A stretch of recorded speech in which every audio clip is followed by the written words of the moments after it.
Teman-teman nanti ada hal-hal yang ingin ditanyakan, boleh silahkan untuk uh, apa types di chat box-nya itu atau boleh raise hand nanti di akhir gitu ya. Silahkan Pak Ganes untuk bisa sharing screen mungkin. Baik, suara saya terdengar, Bu Marita? Iya, terdengar. Baik, terima kasih Bu Marita. Eh, Assalamualaikum warahmatullahi wabarakatuh. Yang saya hormati Ibu Korprodi, Ibu Neni PSD, dan kolega, begitu. Dan tentu saya senang bisa berkesempatan untuk silaturahmi, ya meskipun ini dalam dunia maya begitu. Mohon maaf, bukan menghindar, tapi memang ya, ya inilah ya, yang terjadi terjadilah begitu hari ini, Insya Allah. Eh, apa namanya? Untuk sebetulnya eh, apa namanya?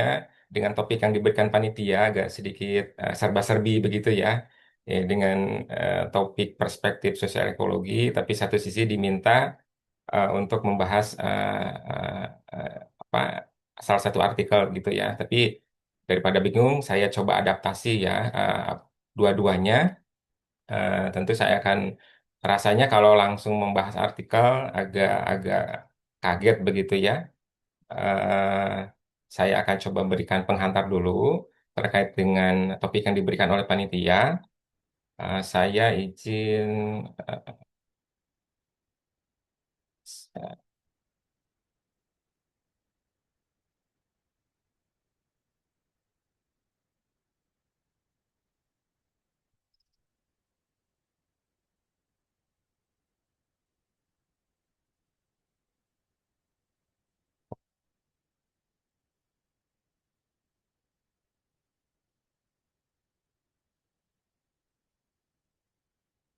baik, sudah muncul Bu Marita? Sudah Pak, tapi mungkin bisa di full screen kan ya? Bisa di full screen ya. Ya. Baik. Ya, Oke, sudah nampak sudah. ya. Ya, Baik. silakan. Ya, eh, kita coba awali begitu Bapak Ibu ya. Ini selamat apa bergabung di webinar ini. Jadi teman-teman saya lihat ada yang dari EKN ya terutama yang eh, paling banyak dan beberapa dari kelas yang lain. Karena memang sejak awal ini mau digabung ya, tapi kemarin ada infoin dipisah gitu. Jadi ada part 2 Bapak Ibu tenang ya. Salah saya nanti ada part 2 katanya. Nah, untuk mengawali, saya ingin mencoba secara interaktif ya, barangkali nanti bisa disampaikan. Saya akan awali dengan, nah, saya berikan warna merah ini karena memang semula judulnya adalah perspektif ekologi. Saya kemarin mencoba untuk menyampaikan panitia untuk menambahkan sosial. Nah, apa dan kenapa kita harus ada sosial gitu di dalam topik ini. Apa yang Bapak Ibu bayangkan begitu ketika mendengar kata ekologi? Nih Bapak Ibu, silakan. Ada yang dibayangkan, yang dipikirkan begitu. Bu Aminah mungkin, monggo. Apa kira-kira yang di benak Ibu terpikirkan ketika mendengar kata ekologi?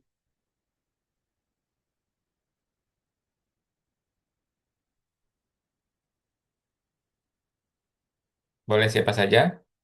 Bu Tempat, Nur Hamidah, Bu Aminah, silakan. tempat Bapak. Tempat ya, Bu Heda. Tempat ya. Oke. Bisa dielaborasi lagi tempat yang seperti apa?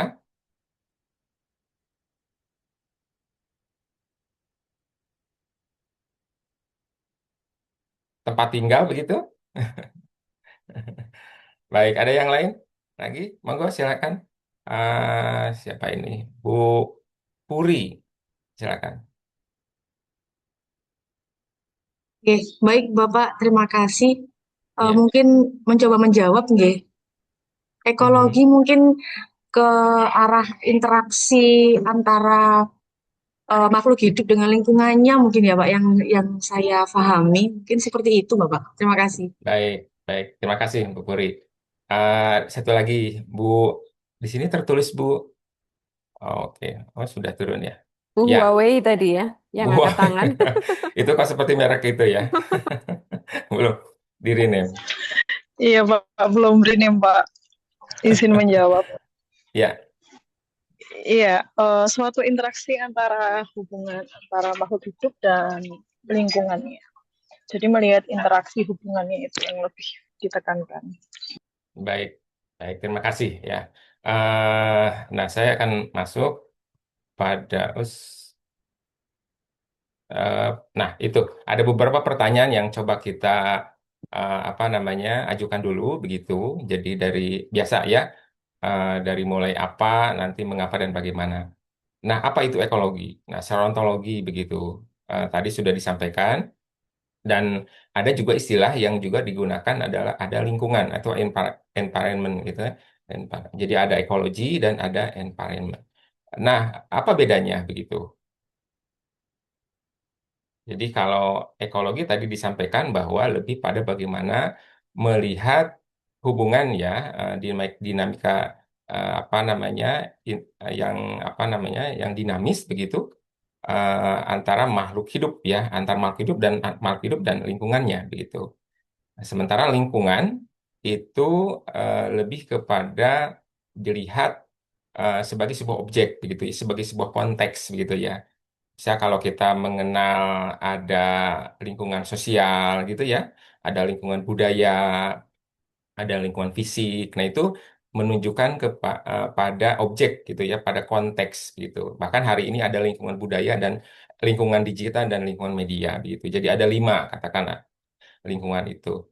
Nah, eh, itu kemudian yang sering kali secara terminologi ada tertukar-tukar. Misal ada literasi lingkungan gitu ya, ada literasi ekologi gitu ya, ada apa pendidikan ekologi, ada pendidikan lingkungan dan sebagainya. Itu beberapa istilah yang sering kali secara terminologi masih ada memang perbedaan di beberapa eh, apa namanya ahli begitu. Tapi paling tidak untuk memudahkan kita pahami bahwa lingkungan adalah sebagai sebuah objek begitu ya, sebagai sebuah konteks begitu. Nah, eh, tentu kita akan mengkaitkan dengan pendidikan begitu. Apa kaitannya lantas dengan pendidikan? Tentu bisa kita katakan bahwa pendidikan juga merupakan bagian begitu ya dari tadi lingkungan sekolah begitu ya, ada lingkungan masyarakat dan sebagainya. Karena itu maka eh, pendidik sekolah nyaris tidak bisa dipisahkan begitu ya, nyaris tidak bisa dipisahkan dari lingkungan gitu ya. eh karena apapun yang dipelajari di lingkungan sekolah oleh sekolah tentu juga isinya tentang lingkungan.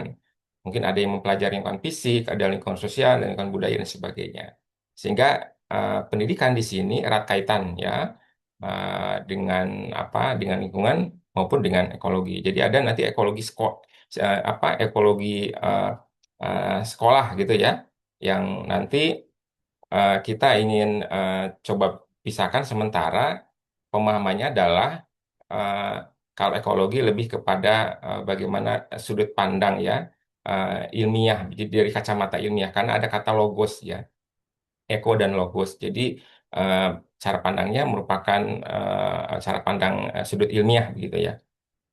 Nah, kemudian bagaimana pendidikan dasar melihat isu ekologi dan lingkungan ini yang kemudian kita coba tarik begitu apa isu ini, topik ini ke dalam eh, kajian pendidikan, khususnya di jenjang pendidikan dasar.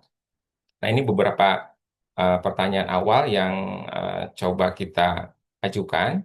Nah, ini yang eh, mungkin kita seringkali apa namanya temui begitu. Karena di sekolah umumnya kan yang istilah yang familiar itu kan pendidikan lingkungan hidup begitu ya. Praktek umum yang dilakukan umumnya begitu ya di banyak sekolah yaitu berkaitan dengan menanam pohon ya, memilah sampah begitu ya, berhemat air dan listrik dan sebagainya. Tujuannya adalah untuk meningkatkan pengetahuan sikap dan perilaku begitu ya ramah lingkungan. Lingkungan dipahami sebagai sumber daya, sesuatu yang perlu dijaga. Nah, ini biasanya pendekatan konservasi. Jadi, eh, judul yang diberikan oleh panitia terkait dengan perspektif, sebetulnya nanti kita akan masuk ke banyak perspektif. Jadi, sekolah itu merupakan tempat atau ruang bertemunya banyak perspektif. Nah, sebelum perspektif ada paradigma. Jadi di sana ada paradigma, ada perspektif, ada wacana, begitu ya, dan ada orientasi. Dan itu bisa jadi berbeda satu sama lain. Ya, kita kenal, misal ada kalau dalam paradigma itu ada paradigma yang positifis, ada post positifis, itu ada yang kritis. Nah, itu juga akan ada yang konstruktivitis, ada yang realis dan sebagainya. Jadi, itu akan berdampak kepada orientasi yang dipilih oleh sekolah. Nah, ini paling tidak kita mengenal, begitu ya. Eh, Lanjut bahwa pendidikan lingkungan itu eh, apa namanya ya lebih pada menekankan pada perilaku begitu ya.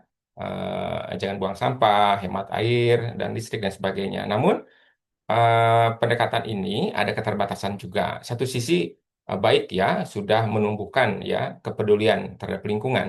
Namun ada memang catatan kemudian eh, seringkali persoalan lingkungan akhirnya menjadi sebuah kesalahan individu. Ini terjadi kenapa? Karena seringkali eh, kaitannya dengan tanggung jawab. Ini tanggung jawab siapa sebetulnya?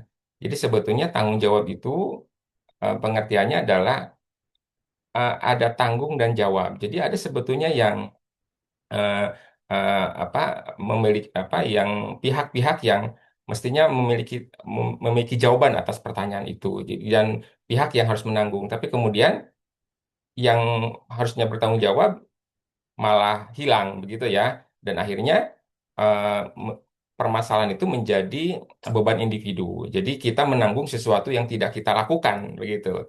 Solusi kemudian menjadi di solusi-solusi yang orientasinya individu begitu. Ya, itu baik begitu, namun ini yang kemudian dari aspek kolektif itu yang kemudian menjadi mengalami reduksi begitu ya. Sehingga pendekatan ini jarang mengajak anak bertanya. Kemudian siapa yang diuntungkan lebih lanjut?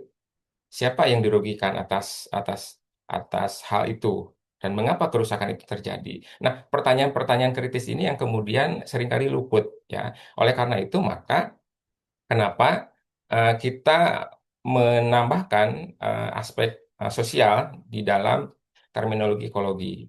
Nah, ekologi sendiri tadi eh, bedanya dengan lingkungan adalah dia bukan hanya sekedar materi, tapi dia merupakan cara berpikir rasional sekaligus juga relasional gitu ya. Jadi cara memandang posisi manusia di dalam kehidupan. Nah, ini yang kemudian di dalam paradigma lingkungan itu ada yang dikenal dengan antroposentris, ada ekosentris, ada biosentris. Itu yang kemudian kita coba nanti telah lebih lanjut. Seperti apa kecenderungan yang ada begitu. Nah, dengan saya menambahkan sosial, maka sebetulnya ini merupakan apa namanya eh, mencoba mempertemukan bahwa pemahaman kita terhadap ekologi, yaitu tadi ya hubungan manusia dengan alam itu juga disertai dengan pemahaman kita terhadap dimensi sosial. Karena memahami ekologi tanpa melibatkan manusia yang di dalamnya ada ada masyarakat, ada apa namanya, ada ada aspek budaya, ada aspek politik ekonomi, rasanya akan sulit ya menjadi apa tuntas ya.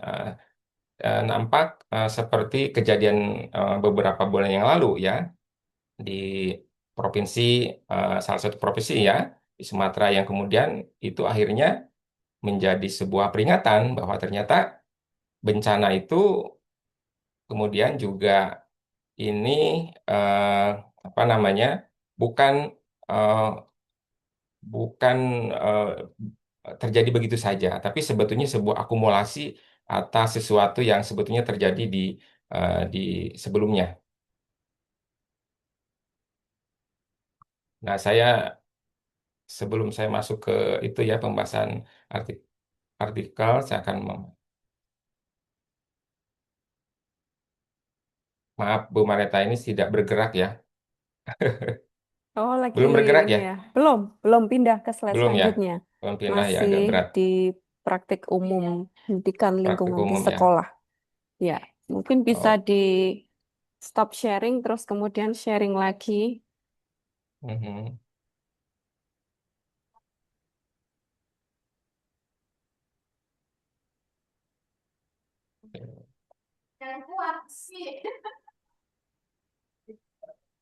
Atau kalau tidak slideshow bisa kelihatan ya, Bu? Oh, Bisa. Nah, ini sudah muncul. sudah ya. Ini agak berat. Oh. Nah, itu yang kemudian, nah, sehingga kita bisa bertanya ya, di mana ada kecenderungan kita, apakah di antroposentris, ekosentris, atau biosentris. Nah, dengan mengajukan pertanyaan, untuk kasus banjir dan longsor, istilah mana yang tepat menurut Bapak Ibu? Bencana alam atau bencana ekologis?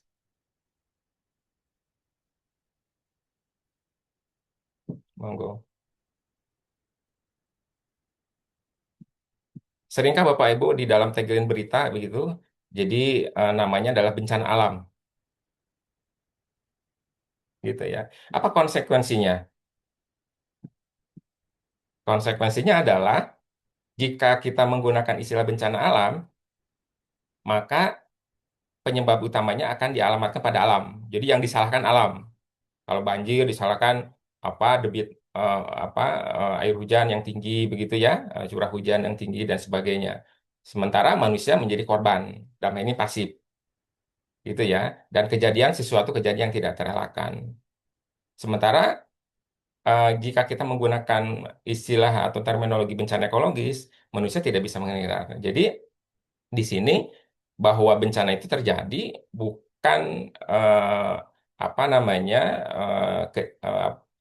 bukan karena semata-mata apa alam yang mengalami degradasi begitu ya, tapi karena memang ada di sini eh, tindakan manusia yang memang mengurangi kualitas ya dari lingkungan ini.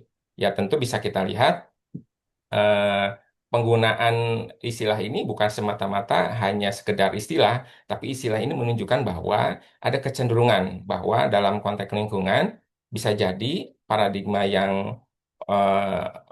yang dominan itu adalah paradigma antroposentris. Jadi cara pandangnya adalah bagaimana alam itu semata-mata hanya sebagai eh, instrumen atau alat untuk memenuhi kebutuhan manusia, begitu. Nah, ini yang kemudian menjadi persoalan, ya. Jadi, nah, jadi sebetulnya bisa kita coba ajak anak-anak SD itu juga untuk melakukan berpikir kritis bahwa sebetulnya ada relasi ya antar antar antar satu dengan yang lain begitu. Jadi memahami bagian dengan bagian dan bagian keseluruhan. Nah, meskipun dalam porsi yang terbatas gitu. Tapi sebetulnya bukan soal tentang apakah siswa bisa diajak kritis, tapi sebetulnya pada bagaimana bentuknya ya dengan cara pertama misal melatih bertanya gitu ya kepada anak terus mengidentifikasi bagaimana relasi antara satu dengan yang lain ya hubungan. Misal ketika sungainya kotor gitu di sampingnya ada pabrik, nah maka dia bisa menghubungkan bahwa sungai kotor dengan pabrik. Nah, gitu. Paling tidak seperti itu. Atau dengan pengalaman-pengalaman yang tentu yang dialami oleh anak itu juga bisa dimanfaatkan secara kontekstual. Nah, intinya adalah kenapa pendidikan ekologis ini menjadi penting di sekolah dasar? Karena anak itu sebetulnya sedang ya di dalam membentuk skema dasar tentang dunia itu. Jadi kebetulan anak itu kan cara pandangnya masih belum mengeras seperti orang dewasa. Orang dewasa itu kan cenderung sudah relatif kalau diubah itu agak sulit. Tapi kalau anak, nah ini mumpung dia masih belum mengeras, kita eh, coba bangun ya apa kemampuan-kemampuan ini ya. Tentu dengan kemampuan tadi ya, bagaimana diawali dengan mengajukan pertanyaan-pertanyaan yang mengajak mereka untuk kritis. Nah, kemudian ini ada beberapa catatan ya bahwa jika pendidikan dasar itu semisal ya, ketika ada materi sumber daya alam itu hanya dipahami sebagai sumber kekayaan, maka cenderung tadi dominan kepada eh, antroposentris, di mana tadi bahwa alam itu hanya sebagai alat pemuas bagi manusia, begitu. Jadi nanti kalau kalau sumber daya dipahami sebagai hanya sebatas kekayaan, ya untuk kemakmuran, maka cenderung anak akan belajar mendominasi alam. Jadi manusia mendominasi alam. Namun sebaliknya, kalau kita ajarkan bahwa alam itu sebagai mitra, di mana manusia menjadi bagian dari alam itu, maka anak akan terbangun kemampuan relasionalnya. Jadi belajar relasi dan tanggung jawab. Jadi ada dua kemampuan di sini. Jadi kemampuan bagaimana anak membangun rasional, ya, dan juga relasional. Jadi rasional tadi dan relasional itu bahwa manusia terhubung dengan yang lain. Nah, ini yang kemudian, maaf, ini agak macet ya, Bu Marita. Oh, tidak begitu lancar. Iya. Ini banyak komentar juga ini Pak Kanes di Oh iya, kenapa? kolom chat ini ya. Jadi para peserta mimbar ini juga mencoba untuk merefleksikan, merespon gitu ya dari uh, apa yang sudah dipaparkan di uh, Oke, baik. materinya. Jadi ada apa namanya? Ada respon ya. Ada Baik, terima respon kasih. gitu. Bagus Baik, sekali baik. ya. Ya, ya. Ya, jadi ternyata penggunaan istilah itu bukan sekedar istilah ya. Jadi punya konsekuensi. Jadi kita mungkin eh, menganggap menganggap sepele gitu ya penamaan istilah begitu ya. Seperti hanya ketika kita kemarin mendengar kata apa apakah sawit itu tanaman atau pohon gitu ya. Nah, itu yang kemudian apakah eh, apa eh, sama saja gitu ya. Sawit itu kan juga sama-sama hijau begitu ya. Sama apa namanya juga sama-sama eh, kalau dilihat dari atas itu kan ya sama hijaunya dengan hutan. Padahal bisa kita pahami bahwa tentu ada perbedaan ya. Karena kalau hutan misal dialihfungsikan menjadi kebun ya. Jadi antara hutan dan kebun itu kan gitu ya.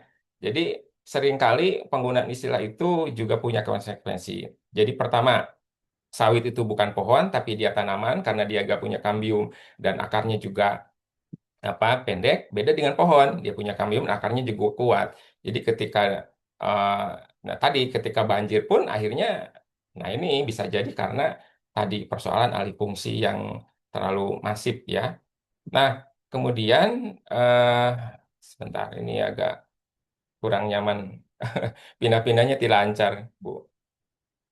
Se-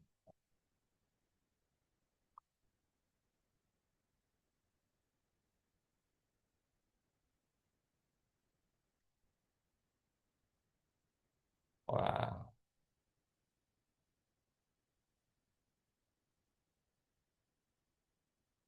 Saya izin mungkin Pak tidak selalu saja ya, Bapak Ibu. Mudah-mudahan bisa terbaca. Oke Pak, monggo. Ya. Nah, kalau kita lacak sebetulnya apa yang menjadi akar krisis? Nah ini ya, Bapak Ibu ya. Jadi kita bisa bedakan, bisa dilihat dari gambar. Yang satu ada ego, yang satu ada eko. Nah itu apa bedanya? Begitu. Coba lihat Bapak Ibu. Ini kalau ego manusia ada di atas, begitu ya. Tapi kalau eko manusia ada di ya menjadi bagian dari dari ekosistem ini gitu ya dari alam. Jadi ini yang kemudian cenderung pandangan ini menjadi pandangan yang menempatkan manusia sebagai puncak begitu ya.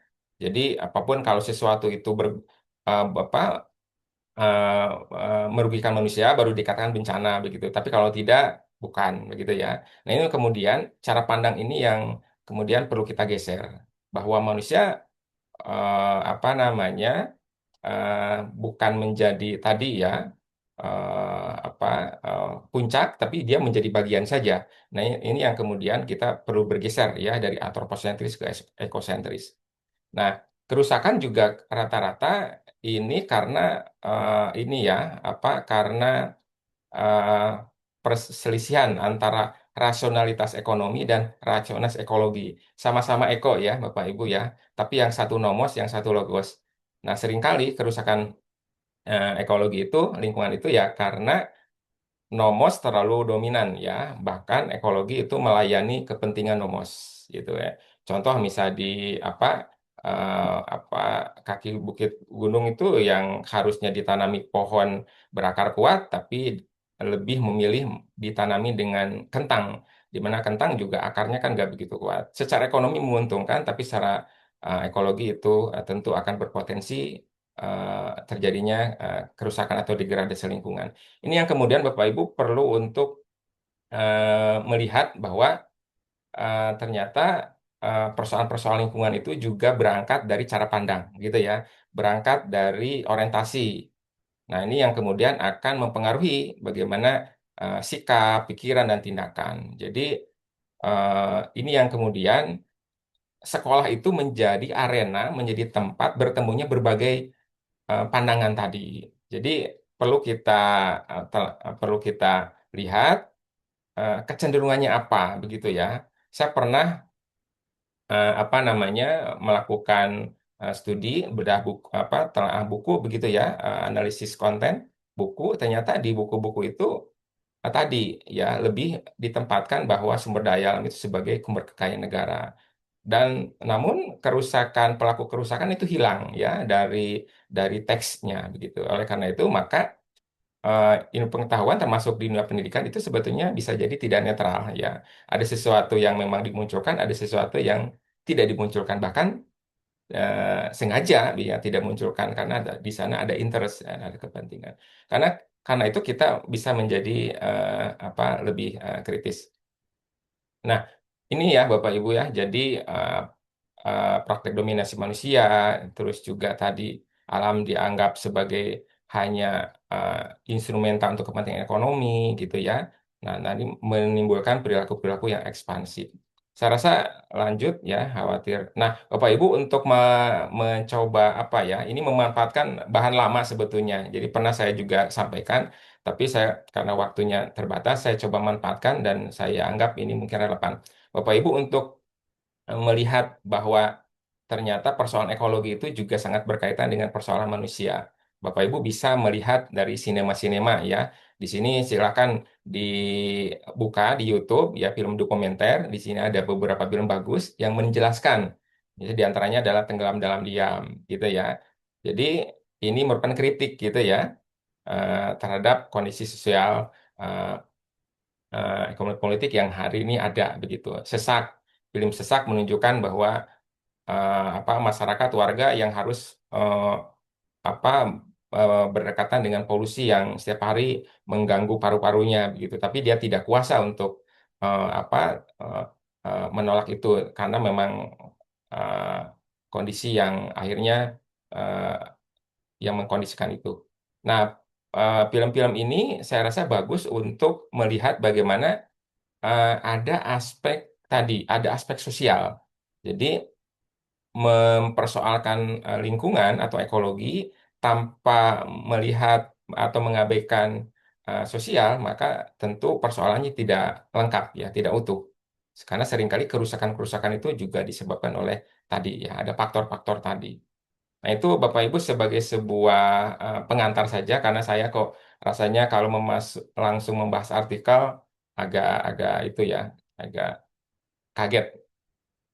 Nah, karena itu maka perlu ada reorientasi begitu ya pendidikan lingkungan di sekolah sehingga kita perlu juga mengadaptasi pendidikan sosial ekologis di mana guru dan pendidik di sini ya perlu untuk apa namanya menekankan proses dialog begitu ya, proses tindakan kolektif secara kolaboratif ya. Jadi pengetahuan itu dibangun bersama. Bisa jadi sebetulnya bukan siswa yang belajar pada guru, sebetulnya guru juga bisa belajar pada siswa. Jadi belajar itu sama-sama begitu ya. Jadi kalau istilahnya kan sinau bareng gitu ya, belajar bersama semua. Pengetahuan itu dibangun secara bersama. Nah, ini juga eh, perlu untuk apa namanya mengakomodir bagaimana cara pandang tadi ya, pemahaman yang holistik juga bisa didekati secara kritis dan juga bagaimana memanfaatkan konteks sosial ekologis ya di dalam memahami lingkungan. Nah, ini ada model pendidikan sosiokologi ya, di mana ada 4 prinsip di sini. Ada prinsip berbasis tempat, ada pedagogi eksperensial, ada keadilan sosial, dan keagenan dan partisipasi. Nah, sementara memang dari poin-poin ini saya lebih banyak meneliti tentang proses keagenan. Nanti saya tunjukkan beberapa artikel-artikel yang memang menekankan pada agensi, begitu, agen, keagenan. Di sini agen yang dimaksud adalah tentu pelaku pendidikan, utamanya adalah guru, itu dan siswa.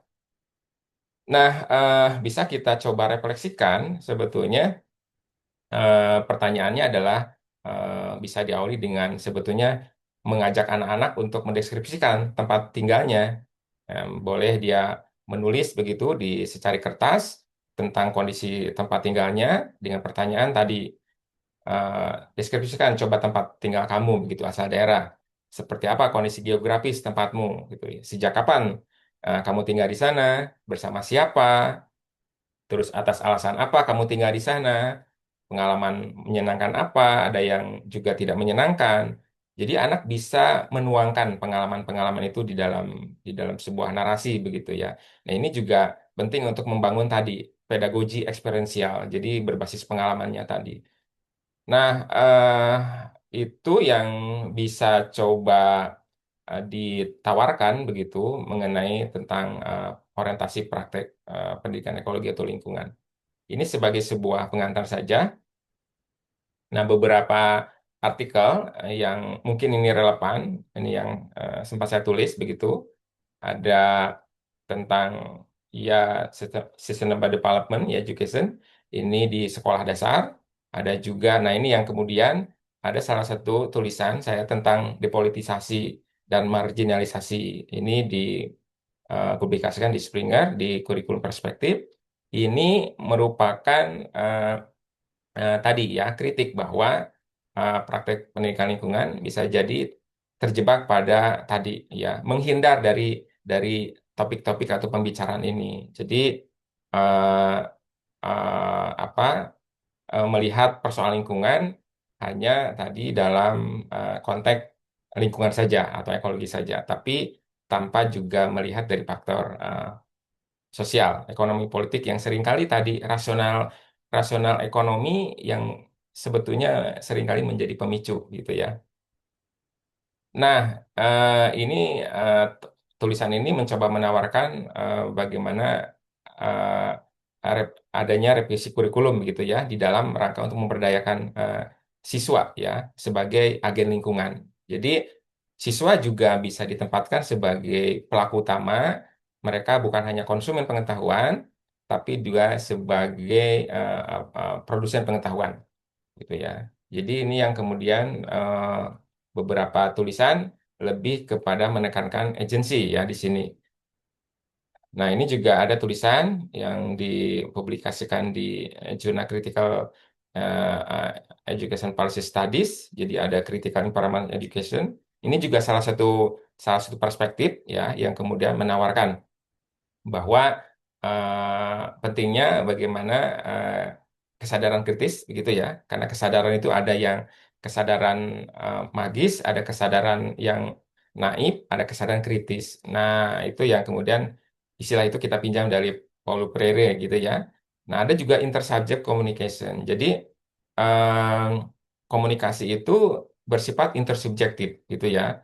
Jadi menekankan proses dialog, menekankan proses untuk saling mengakui satu dengan yang lain, begitu ya.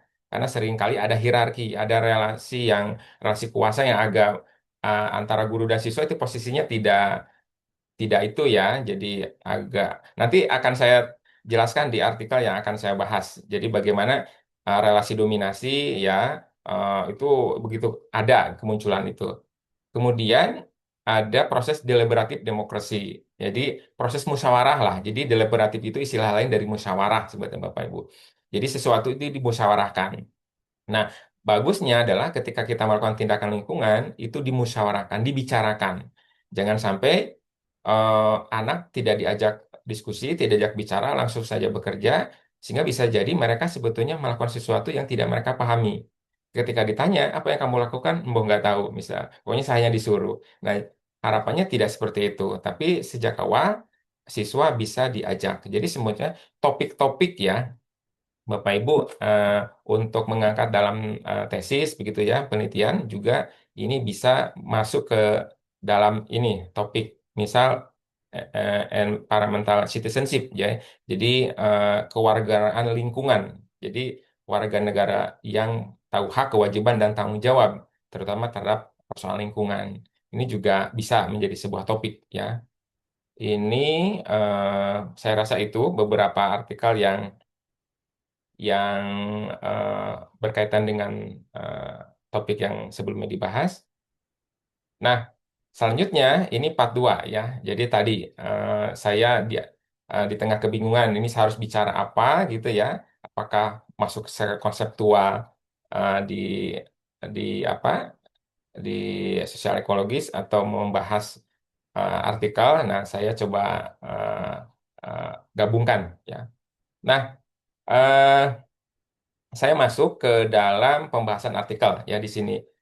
Eh, Artikel ini alhamdulillah bisa publish begitu ya, Bapak Ibu di jurnal yang di publishernya adalah Cambridge ya, University Press di Australian Journal of Environmental Education. Jadi ini artikel ini mulai diterima tanggal 22 Oktober. Sebetulnya agak lama dari itu ya. Terus direvisi tanggal 6 dan terbit ya tanggal 9 September. Nah, prosesnya cukup lama ya. Rata-rata artikel yang saya publikasikan itu ya rata-rata setahun gitu ya. Jadi memang eh, caranya adalah saya bikin artikel tuh saya lupa gitu. Jadi menyimpan lupa lah ya. Jadi simpan, buat, submit, udah lupa. Saya garap yang lain. Jadi gitu. Jadi nggak ditunggu-tunggu gitu ya. Nah, kemudian jurnal ini silakan Bapak Ibu juga bisa apa namanya unduh ini gratis ya. Dan Bapak Ibu, ketika ini pengalaman ya, karena Bapak Ibu juga nanti kan harus ada kewajiban untuk publikasi artikel ya. Monggo lah ya, jurnal itu ada yang berbayar, ada yang tidak gitu ya. eh Kalau Bapak Ibu harus diperhatikan di sini, ini pengalaman saya itu ada 2 kali ya. Ya, jadi ketika mengirim mengirim atau submit artikel, saya tidak membaca detail ya eh, kaitannya dengan informasi dari jurnal itu, termasuk untuk fee-nya gitu ya, untuk pembayarannya. Saya kirim saja, ternyata tiba-tiba masuk ke tahap under review hingga dinyatakan publikasi. Saya baru kaget, baru tahu ternyata biayanya cukup tinggi gitu ya. Dan 2 kali pengalaman itu eh, membuat saya apa? eh, membuat saya membuat saya juga lumayan ya harus eh, apa pegang kepala gitu ya, karena dana yang harus dikeluarkan untuk publikasinya juga cukup tinggi. Di sini Bapak Ibu bisa dilihat. Ternyata setelah saya baca teliti, ternyata biaya untuk publikasinya itu berapa ini? 2.610 ini untuk pound sterling ya. Kalau dirupiahkan itu 59 juta Bapak Ibu. Bayangkan dengan uang sebesar itu saya dari mana begitu ya. Nah, tapi ya dilalah saya mencoba untuk membaca lebih informasi. Ternyata di dalam ketentuan itu ada apa kesempatan penulis untuk mengajukan waiver gitu ya. Jadi peringanan atau diskon gitu ya. Bapak Ibu silakan. Jadi setelah setelah saya maaf setelah saya eh, apa namanya setelah saya ikuti langkah-langkahnya, alhamdulillah bisa 0 rupiah gitu ya. Jadi eh, dari 3 publikasi di Scopus itu alhamdulillah tidak berbayar semua gitu ya. Ya, itu. Nah, ini untuk korespondensi ini juga penting Bapak Ibu untuk diamati. Jadi ini proses korespondensi saya di awal tanggal 12 Januari begitu. Terus kemudian di akhir dinyatakan diterima gitu ya. Dinyatakan diterima. Kemudian saya disuruh berlanjut untuk ini ya masuk ke dalam tahapan berikutnya, yaitu mengisi tentang agreement publishing. Jadi kita mengisi, nah ini, jadi ada semacam isian yang kita harus isi. Saya lengkapi, saya coba ikuti satu demi satu. Kemudian Nah, di sini kita maaf tidak terlihat ya. Terus, terlihat Bapak Ibu kalau tidak di slideshow? Tidak Ke- ya, Bu Marita? kecil. Kurang ya? Iya. Kecil ya? Oh, nah ini tidak jalan. Aduh. Yes.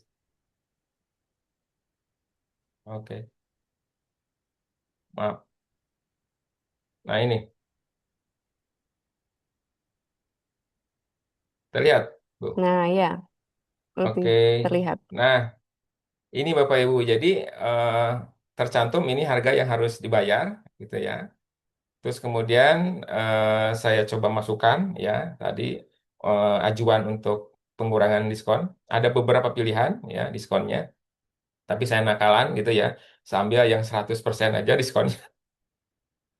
Saya tanpa beban gitu Bapak Ibu. Jadi saya pikir dengan jumlah biaya ini saya wassalam saja lah. Jadi saya apa nggak ada beban. Kalaupun dipublish ya syukur, kalau nggak ya nggak apa-apa. Jadi seperti itu mungkin Bapak Ibu. Jadi saya nggak terlalu terbebani.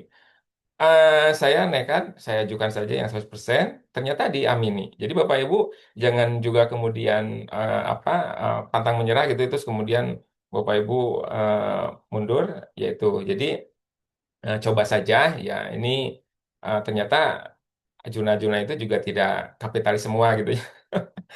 Ada yang juga punya punya tadi ya.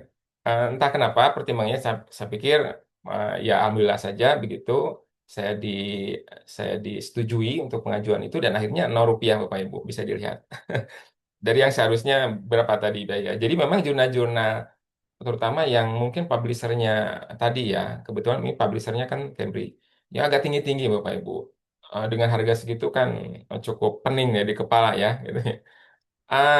Nah itu Bapak Ibu ya. Jadi eh, tahapannya saya bercerita ini untuk Bapak Ibu barangkali juga apa mau mengikuti hal yang sama silakan atau juga bahkan juga Bapak Ibu ada yang juga di sini yang pernah mengalami ya saya rasa eh, ini bisa dijadikan pengalaman. Nah, kemudian jurnal ini diminta nanti masuk ke proses untuk apa? Proses percetakan ya. Jadi ada tahapan-tahapan yang sangat panjang. Saya juga untuk artikel ini cukup panjang. Tadi prosesnya selama 1 tahun. Dalam 1 tahun itu revisinya bisa sampai 6 kali, 6 kali. Terus juga iya isian-isiannya juga cukup banyak. Nah, ini contohnya kalau Bapak Ibu ingin publikasi ya apa dalam revisi terutama ini ya perlu untuk membuat semacam apa namanya revision report gitu ya. Dan ini poin poin demi poin gitu ya untuk menjelaskan apa sebetulnya perbaikan kita atas catatan dari reviewer. Jadi kita berikan pengantar dari reviewernya apa, terus kita berikan respon. Sama seperti ini. Jadi ini menunjukkan bahwa kita ada kesungguhan untuk melakukan perbaikan. Jadi catatan-catatan reviewer. Jadi kolom reviewernya seperti apa, dari mulai judul, dari mulai abstrak, ya, pendahuluan dan sebagainya, ini kita masukkan ke dalam kolom sebelah kiri, kemudian kolom kanannya tentang respon kita. Nah, ini diberikan uh, penjelasan ya yang mudah bagi dia. Nah, nanti juga diberikan highlight ya di naskahnya. Jadi Bapak Ibu selain menambahkan ini juga harus menambahkan highlight dengan blok warna lah ya, mau kuning mau apa gitu menunjukkan perubahannya sudah dilakukan. Nah, itu Bapak Ibu ya. Terus kemudian ini masih ada catatan dan kebetulan alhamdulillah dari mulai biaya proofreading sampai ya tadi publikasi itu gratis semua. Biasanya kan proofreadingnya ada yang berbayar gitu, kemarin yang ada yang sekian gitu. Nah, sebetulnya di awal gratis, nah, termasuk juga ini gratis. Nah, ini kemudian akhirnya sudah naik cetak. Ya, itu sedikit penjelasan. Mungkin ini penting tidak penting ya. Mohon maaf kalau tidak penting. Bapak Ibu. Ini sekedar saja barangkali ada pengalaman ini eh, bisa menjadi tadi catatan. Nah, ini Bapak Ibu silakan kunjungi websitenya juga ini bisa diakses, diunduh karena tadi ya. Jadi kenapa kok sekarang artikel-artikel itu banyak yang sudah apa namanya eh, eh, bisa diunduh ya, gratis ya, open access. Karena penulisnya sudah membayar gitu. Jadi eh, yang yang pembacanya nggak usah karena sudah dibayar oleh oleh penulis.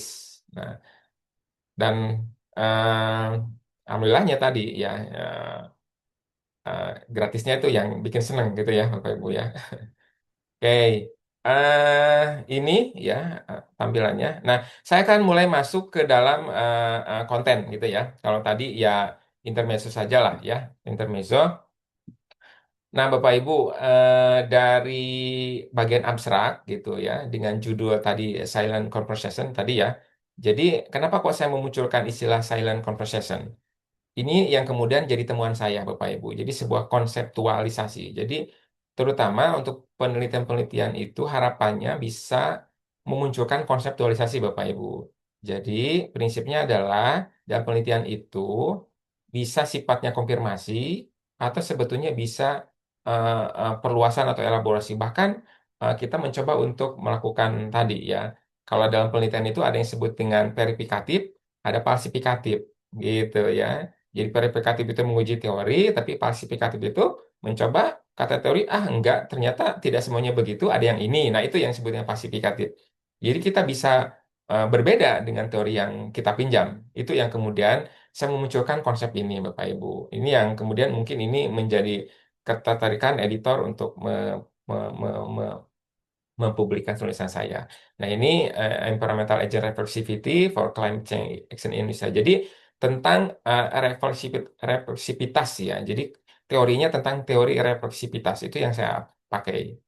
Tentang agen lingkungan. Jadi agen lingkungan itu tadi ada internal dan eksternal. Nanti saya coba jelaskan.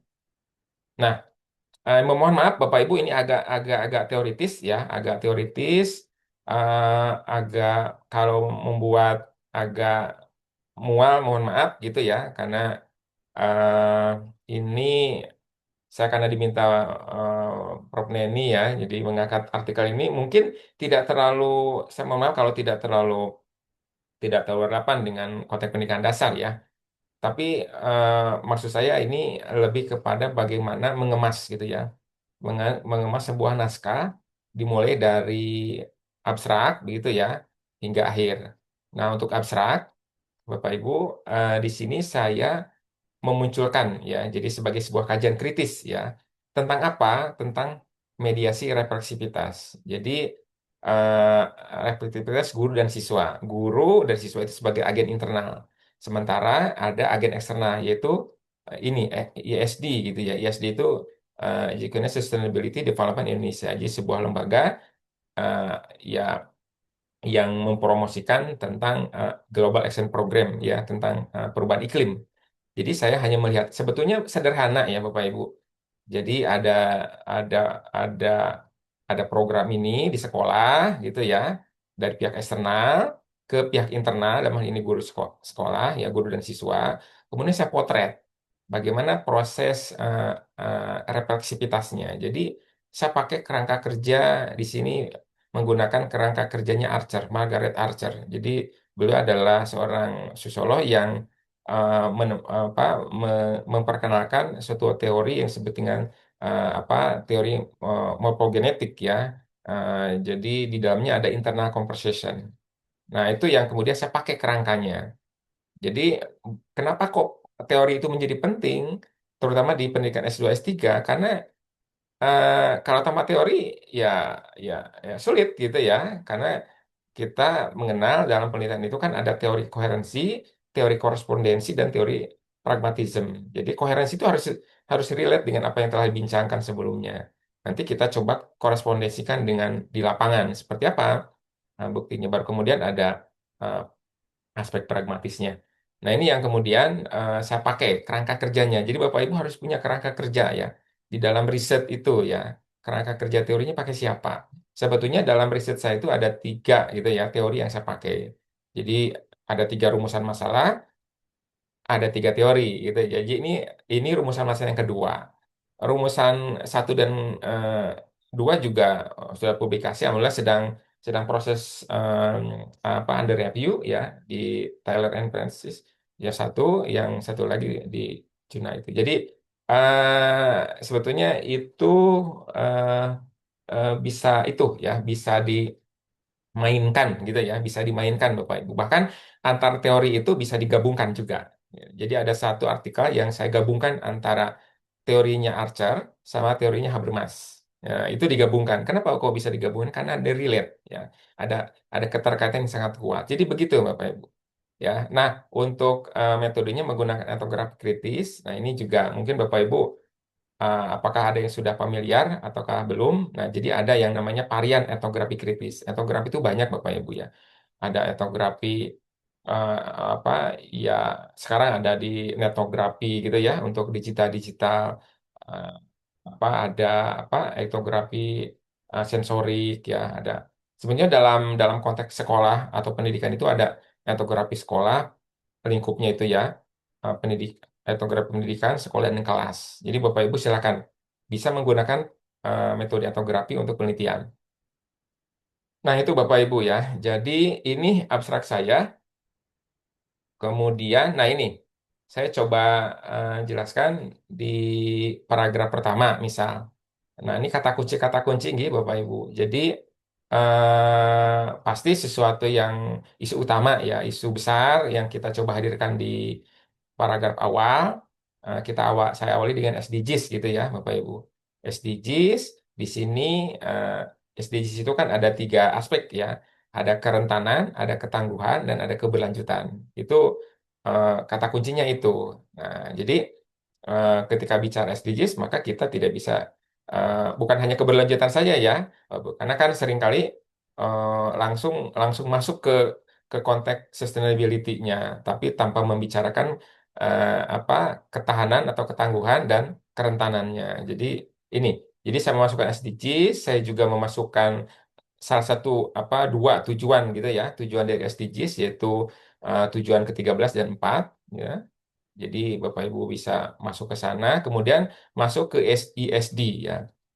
Nah, apa itu ISD? ISD adalah turunan dari SDGs gitu ya. Jadi apa bisa dirunut seperti itu. Jadi biar aspal menujunya itu nampak gitu ya, Bapak Ibu. Nah, SDGs adalah turunan dari SDGs yang memang digunakan dilakukan di dunia pendidikan. Jadi ada tiga pilar di sini konteks lingkungan, sosial, dan ekonomi. Nah, terus kita juga harus memancing ya, memancing di dalam alinea atau paragraf itu suatu suatu perdebatan gitu ya. Di sini saya juga memanfaatkan perdebatan itu. Jadi ada yang merespon ISD itu positif, ada yang juga kritis. Nah, saya masukkan Bapak Ibu. Nah, ini sih yang positif-positif saya masukkan, juga termasuk yang negatif, yang kritis, yang yang melihat bahwa ternyata SD itu juga tadi ya ini mencerminkan hegemoni ya pertumbuhan yang seringkali malah menjauhkan dari aspek keberlanjutan. Jadi perdebatan itu dimasukkan Bapak Ibu di dalam latar belakang itu gitu ya. Terus kemudian di paragraf kedua juga demikian. Nah, tadi yang seperti saya sampaikan, sekolah merupakan tempat pertemuan Bapak Ibu beragam paradigma. Tadi kan banyak paradigmanya ya ada paradigma antroposentris, ada ekosentris, dan biosentris. Perspektif juga banyak, ya. Ada perspektif saintis, ada perspektif konservasi, ada perspektif advokasi, banyak Bapak Ibu. Wacana juga demikian, diskursus juga demikian. Jadi intinya adalah pendidikan itu bukan ruang yang netral, intinya. Dia tempat di mana bertemunya berbagai macam majap pandangan gitu ya. Itu yang kemudian kita bisa masukkan. Jadi ini untuk menunjukkan bahwa kita paham akan apa yang kita bahas ya secara kritis ya. Terus praktik di lingkungan sekolah kita juga tunjukkan. Saya tunjukkan di sini kondisi praktik lingkungan di sekolah itu ada kondisi yang enabling memungkinkan, ada yang juga constraint membatasi gitu ya. Nah, itu juga bisa dimasukkan. Kemudian untuk di paragraf ini, nah ini saya lagi-lagi masukkan perdebatannya Bapak Ibu selalu. Saya selalu memasukkan diskursus. Eh, memasukkan debate-nya, perdebatannya gitu ya. Ini sih ada perdebatan bahwa ada perdebatan antara paradigma sosial objektif, struktur dalam hal ini dan subjektif atau agen. Biasanya orang sosiolog sudah akrab ya dengan struktur dan agen. Mohon maaf Bapak Ibu kalau kalau tidak cukup familiar. Jadi di sosiolog itu ada dua dua yang seringkali bertengkar ya. Satu fakta sosial atau struktur tadi dan ada definisi sosial atau subjektif tadi agen. Nah, itu Bapak Ibu. Nah, kemudian saya mencoba masuk pada perselisihan. Jadi ada perselisihan secara konseptual, eh, apa ya runutannya ya. Jadi struktur dan agen dua hal yang bertengkar, tapi kemudian diselisih ditengahi oleh nah pendapatnya Anthony Giddens gitu ya dengan konsep dualitas. Nah, jadi Anthony Giddens menawarkan konsep dualitas. Jadi struktur dan agen itu saling menggantikan satu sama lain. Gak usah bertengkar. Ini saling mengandaikan. Tapi kemudian saya munculkan juga pandangan dualitas Giddens juga dikritik oleh Margaret Archer melalui konsep dualisme analitik. Nah ini mungkin jadi kita Bapak Ibu harus mengikuti ini ya, mengikuti perdebatan. Kenapa kok kemudian apa sebuah riset itu perlu untuk melakukan yang disebut dengan state of the art gitu ya, melacak bagaimana sih sebetulnya eh, eh, perkembangan yang ada tentang topik yang kita bahas. Nah itu. Nah ini ya, jadi Archer itu mengkritik Gideon karena dia menawarkan bahwa meskipun misal individu agen itu apa namanya mengalami tadi eh, pembatasan, tapi agen juga bisa melakukan refleksi gitu. Nah ini kendati berbeda nih sama-sama dua konsep ini tetap menempatkan agensi ya. Eh, jadi gagasan agen sebagai pusat refleksivitas. Nah ini Bapak Ibu ya, kembali ke tadi yang di sosial ekologi itu kan ada salah satu prinsip yaitu agensi. Nah saya sementara baru masuk ke dalam tahap apa prinsip agensi ini. Jadi banyak riset-riset saya yang saya tekankan pada agensinya gitu ya tentang kapasitas agen ya untuk melakukan tadi tindakan. Nah, paragraf keempat ini kita pakai kerangkanya kalau kita sudah jadi ada positioning Bapak Ibu ya. Jadi setelah di dalam apa setelah kita mengetahui perdebatan itu kemudian kita harus menentukan posisi. Di mana posisi kita gitu. Posisi kita.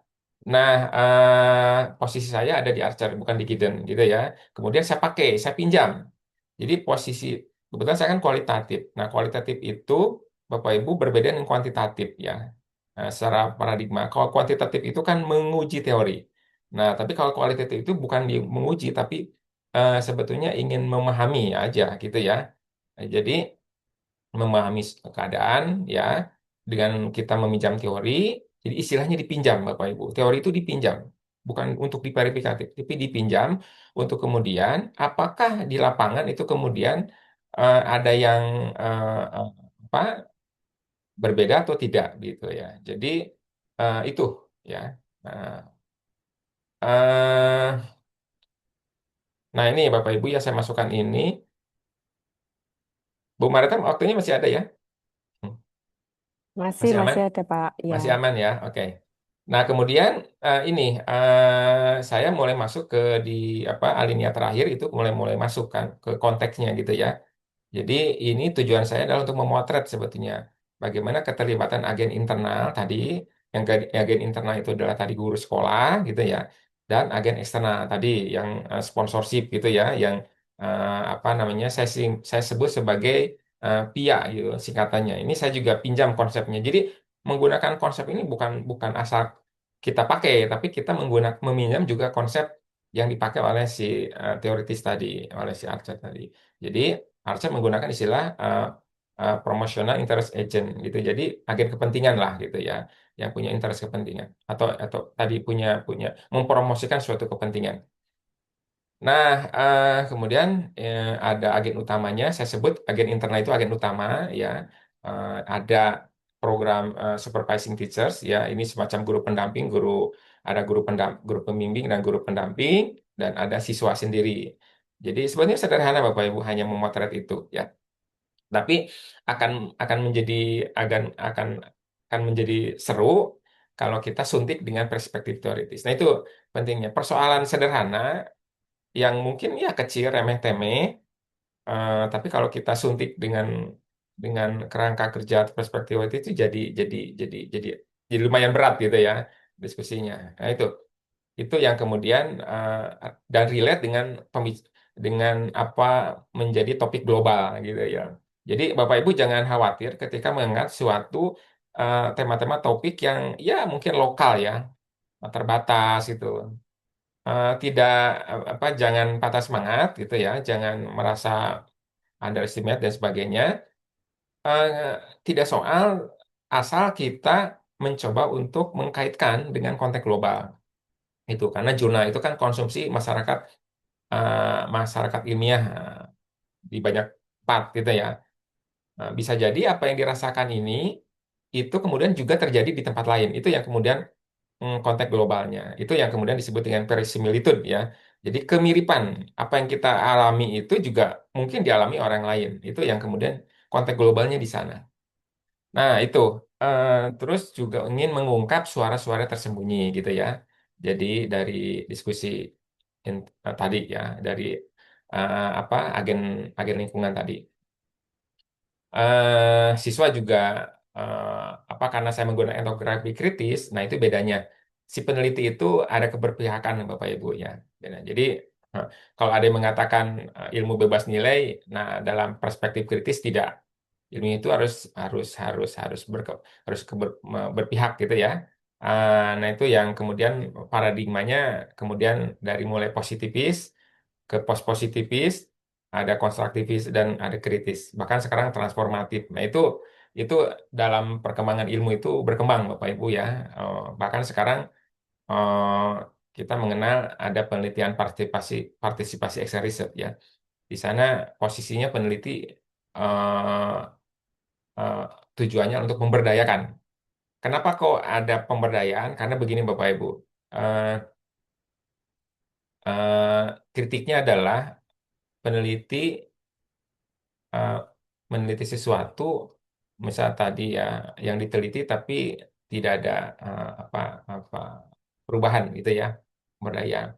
Dan alhamdulillah saya masih berkomunikasi ya dengan subjek-subjek ini, penelitian ini dan terlibat dalam beberapa kegiatan.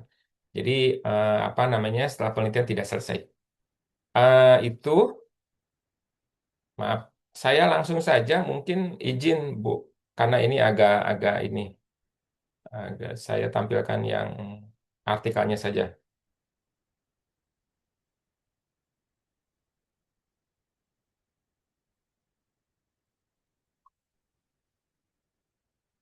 Hmm, bentar,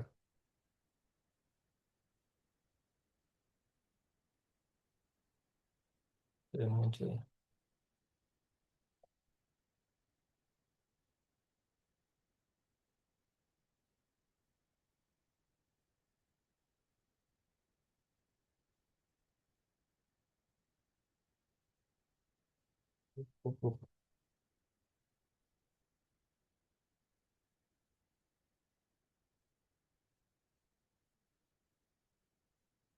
Terlihat Bapak Ibu? Mohon maaf. Iya, sudah terlihat. Terlihat ya? Ya, ya. Nah, saya masuk ke apa ke hasilnya nggih Bapak Ibu. Jadi ini saya menyampaikan ini hanya untuk berbagi saja ya pengalaman di dalam menulis ya, bukan menggurui Bapak Ibu ya, mohon maaf. Jadi saya rasa tadi di bagian metode sudah disampaikan. Nah, di hasil, nah ini Bapak Ibu. Jadi hasilnya karena tadi saya ingin memotret ya bagaimana refleksivitas ya dari agen internal, maka saya munculkan di sini. Jadi bagaimana ya refleksivitas agen lingkungan itu melalui percakapan internal. Jadi ini basis teorinya yang saya pakai. Jadi uh, internal conversation ya, yang di dalamnya ada 4 mode ya, 4 mode refleksivitas. Pertama ada mode komunikatif, ada otonom, ada meta reflektif, dan ada fracture reflexivity. Jadi ada 4 mode itu menurut si Archer. Nah, saya pinjam tuh kerangka itu Bapak Ibu ya. Nah, ini saya masuk ke refleksivitas environmental agent tadi diawali dengan yang eksternalnya ya, iya tadi ya, promotional interest agent ya. Nah, saya jelaskan di sini bahwa agen eksternal ini membawa wacana gitu ya, membawa framing ya, SDGs, ESD, dan Global Action Program tentang climate change itu perubahan iklim. Nah, saya sampaikan di sini beberapa cuplikan karena saya melakukan wawancara mendalam gitu ya, beberapa apa beberapa beberapa cuplikannya kita apa namanya kita masukkan ya, tidak semua, yang penting-penting saja yang relevan. Nah, ini saya masukkan ya, saya masukkan dan cara untuk kutipannya Bapak Ibu ya, kalau dalam eh, apa wawancara ini bisa model seperti ini Bapak Ibu. Jadi kurung titik tiga kurung lagi. Terus nanti disambung lagi ini seperti ini. Ini menunjukkan bahwa di dalam percakapan itu tidak semua kita ambil Bapak Ibu ya, tapi hanya beberapa bagian saja. Tapi jadi kita ambil yang penting-penting saja, tapi diberikan pembatas seperti ini, gitu ya. Bisa dipahami ya. Jadi jangan jangan potongan besar semua gitu, agak. Jadi kalau dalam mentranskrip itu kan nanti ada crunching dan ada chunking gitu ya. Crunching itu potongan besar, kalau chunking itu potongan kecil. Nah, saya ambil beberapa potongan kecil yang itu sebetulnya ini kalau ditranskrip itu beberapa halaman ya, tapi saya ambil aja yang penting-pentingnya saja. Ya, caranya dengan diberikan tanda ini, gitu. Mudah-mudahan Bapak Ibu bisa paham. Nanti diberikan keterangan ya, ini proses interview, siapa subjeknya di sini, informannya. Nah, terus kita berikan interpretasi ya Bapak Ibu. Jadi saya mendapatkan interpretasi bahwa sebetulnya pihak ini atau agen eksternal ini sebetulnya menghendaki gitu ya, bagaimana aktor-aktor di sekolah itu tadi ya menjadi peduli terhadap pentingnya perubahan iklim ya, tidak hanya konseptual tapi juga bagaimana secara konkret ya atas isu ini. Jadi saya berikan interpretasi itu. Nanti silakan bisa dielaborasi ya penjelasannya di sini ya. Tapi saya berikan blok-blok kuning ini untuk memberikan titik tekan ya pada interpretasi. Jadi ada prinsip etik dan emik gitu ya. Jadi Bapak Ibu. Jadi emik itu apa yang dikatakan si dari dari apa eh, yang kita teliti. Nah, etik kita, gitu, interpretasi kita gitu ya. Jadi ada prinsip itu yang kita pakai. Kemudian nanti juga bisa beberapa cuplikan yang relevan, misal karena sedang membicarakan ISD, ya kita ambil ya beberapa cuplikan ini. Sama, terus kita berikan interpretasi bahwa dia ini menginginkan untuk ya mendorong perubahan iklim ini sebagai sebuah proses global gitu ya, yang tadi ya menghendaki menjadi sebuah tanggung jawab melalui tindakan yang konkret. Jadi jadi internal conversation itu kan percakapan internal dari si subjek ya, yang kita coba gali, baik itu pikiran, baik itu emosi, keyakinan gitu ya, nilai itu kita kita manfaatkan. Jadi posisi si subjek. Jadi kalau dalam realita itu saya selalu melihatnya tiga realita Bapak Ibu ya. Ada tiga realita, realita subjektif, objektif, dan intersubjektif tadi. Nah, ini yang si subjek ini harus ditangkap ya. Karena eh, kan ada jadi ada eksplisit, ada tesit. Kalau kegiatan, aktivitas, praktek itu kan eksplisit, bisa kita amati gitu ya, kita potret dengan observasi. Tapi kan ini sifatnya tesit. Tesit itu ada di dalam benak kepala gitu ya. Nah, kalau ada di benak kepala kan tentu harus kita gali. Nah, tentu ini juga butuh butuh kemampuan untuk melakukan wawancara ya, secara ya wawancara itu jam terbang aja Bapak Ibu. Jadi ya bisa saya menggunakan yang tidak terstruktur. Jadi tidak ada struktur, jadi bisa ngobrol aja, tapi kemudian kita boleh minta izin ya, kalau diizinkan nanti untuk merekam harus izin ya Bapak Ibu ya, harus izin untuk merekam. Jangan sembunyi-sembunyi. Itu etikanya gitu. Dan nanti diberikan ya hasil dari catatan itu ya. Itu yang kemudian disebut dengan member check tadi. Nah, itu ya, terus ini juga dimasukkan. Ini saya memasukkan tadi ya, apa namanya, dari agen eksternal. Jadi saya pisahkan agen eksternal seperti apa gitu ya. Kemudian saya masuk ke dalam agen internal, yaitu PA itu adalah primary agent. Jadi agen utama gitu ya. Nah, saya awali dengan agen utama itu ada tiga, ada guru, guru pembimbing, pendamping, ekstra, dan ada siswa. Sangat sederhana sebetulnya Bapak Ibu ya. Nah, saya juga ini saya masukkan seperti apa pandangan-pandangan dari tiap informan ya, diawali dengan guru pembimbing. Dia mengatakan seperti ini begitu ya, bahwa ini merupakan pengalaman yang sangat luar biasa bagi mereka atas keterlibatan.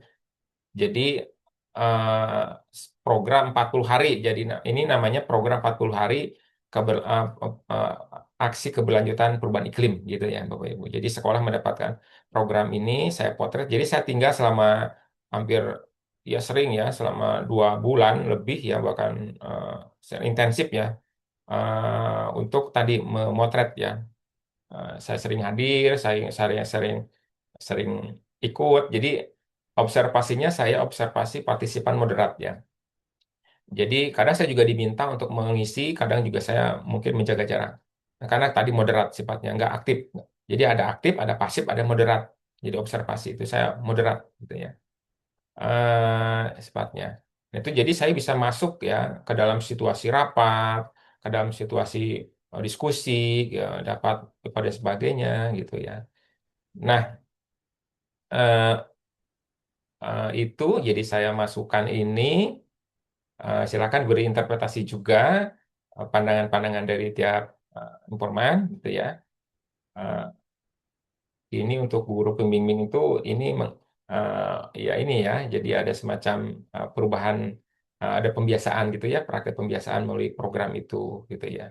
Bahwa ini penting ya sebagai sebagai rule of model dan sebagai tindakan aksi nyata ya.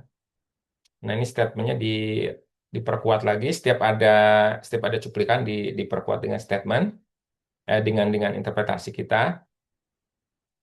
Eh, nah, ini yang menariknya adalah antara agen guru pembimbing dengan guru ekstra itu berbeda, Bapak Ibu. Itu yang kemudian menarik. Guru yang ekstra itu itu lebih kritis, gitu ya, sehingga nanti akan masuk ke dalam um, tipologi atau mode refleksif tadi. Ada yang komunikatif, ada yang otonom, ada yang meta-reflektif, dan ada yang fractal. Nah, ini uh, nanti dianalisis ini lebih masuk ke meta-reflektif ya. Jadi dari ciri-cirinya ini masuk ke meta-reflektif ya. Jadi ini ayat itu adalah ekstra ekstra ya, ekstrakurikuler eh, nah, tadi ya, guru itu ya, guru guru pendamping ekstra gitu ya. Dan ini memang part-time sifatnya. Dia mengkritik bahwa katanya siswa itu seringkali tadi ya, hanya seringkali diminta untuk menanam pohon, tapi yang lainnya pada diem, termasuk guru. Nah, Nah, sebetulnya harusnya tidak kan, karena dia sebetulnya ini kan harusnya sama-sama kan gitu. Terus dia mengkritik, dia mengatakan bahwa apa namanya, sebetulnya untuk proses refleksi diskusi dengan anak itu tersedia ya, hanya saja memang terbatas. Ini masih semacam di bawah bayang-bayang guru ya, dominasi gitu ya. Karena seringkali kan ada ewuh pakewuh gitu ya. Kalau berbeda pendapat dengan guru tuh kadang jadi sungkan gitu ya. Padahal sebetulnya eh, bisa bisa secara terbuka egaliter untuk ya terbuka secara diskusi. Itu yang kemudian dia menyayangkan itu ya. Nah, jadi bisa dimasukkan cuplikan-cuplikannya dan dia melakukan statement tadi. Jadi apa namanya? Dia mengatakan bahwa sudah muncul ya, apa nama, ini berbeda ya, ini berbeda dengan tadi, dengan yang PST tadi. Jadi dia melihat bahwa ada semacam barrier ya dalam komunikasi itu, batasan-batasan. Nah, ini menurut dia itu penting untuk membuka membuka dialog gitu ya, membuka dialog dan komunikasi secara terbuka tadi, sikap terbuka, dialog ya dan sebagainya. Jadi musyawarah tadi ini penting. Jadi jangan sampai instruksi gitu ya, pokoknya. Nah, itu yang kemudian kita bisa membedakan antara kata pokoknya. Jadi kalau kalau ada kata pokoknya itu non dialog ya, tidak ada dialog. Tidak ada ruang untuk dialog itu. Pokoknya gitu ya. Jadi tapi mestinya dibincangkan gitu. Jadi tindakan-tindakan lingkungan itu dibicarakan dan semua pihak bisa saling tukar pandangan gitu ya, bisa tukar pandangan, tukar pikiran gitu ya. Semua dibincangkan agar tadi paham. Karena eh, menghendaki agar ketika kita melakukan sesuatu paham. Mungkin kita juga pernah Bapak Ibu ya, entah merasa kita melakukan sesuatu tapi kita gak paham tentang sesuatu yang kita lakukan. Pokoknya dikerjakan ketika ditanya ngapain kita gak paham. Nah itu yang kemudian dalam tindakan komunikasi dari Habermas itu perlu adanya tindakan komunikatif. Itu satu sisi lain lagi teori yang saya pakai. Itu juga sedang proses under review. Jadi itu terpisah. Jadi saya mencoba satu data tapi coba dilihat dari berbagai perspektif teori. Itu bisa ya Bapak Ibu ya. Tergantung dari kerangka kerja yang kita pakai. eh Apa ini kemudian? Nah ini ayat ini menginginkan bagaimana tadi pentingnya untuk tadi ya sikap terbuka gitu ya. Ada penguatan terhadap kesetaraan tadi gitu ya. Jadi guru juga harus harus harapannya sih harus tadi mau mau terlebih juga menerima masukan gitu ya. Ya sebagainya itu yang kemudian harapannya begitu. Jadi kebetulan memang informan ini dia mantan aktivis, jadi mungkin pengaruh atau background ya, habitusnya itu juga mempengaruhi ya. Jadi pengalaman atau biografisnya itu juga karena dia seorang aktivis, dia jadi lebih terbuka gitu ya. Jadi lebih terbuka. Ternyata pengalaman background latar belakang itu juga mempengaruhi ya pada cara pandang itu ya.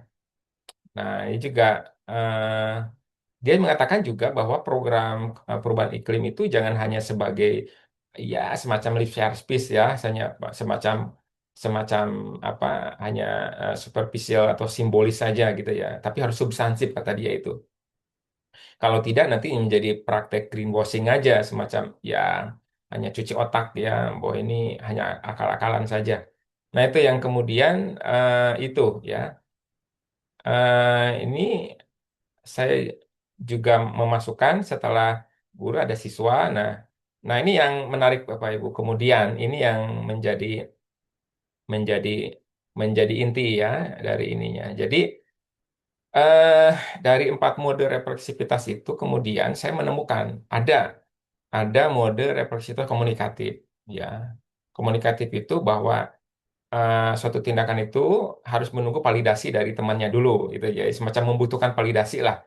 Jadi dia butuh butuh ketika mungkin gagasan itu butuh ada validasi dulu dari temannya gitu. Baru dia bisa me, apa eh, beraksi gitu ya. Tapi juga ada yang namanya otonom. Tanpa ada validasi juga dia otonom aja melakukan gitu ya. Ada seperti itu dari dari dari informan yang saya lihat. Dan kemudian ada meta reflektif ya. Tadi yang kritis tadi yang kebetulan guru ini kritis sekali.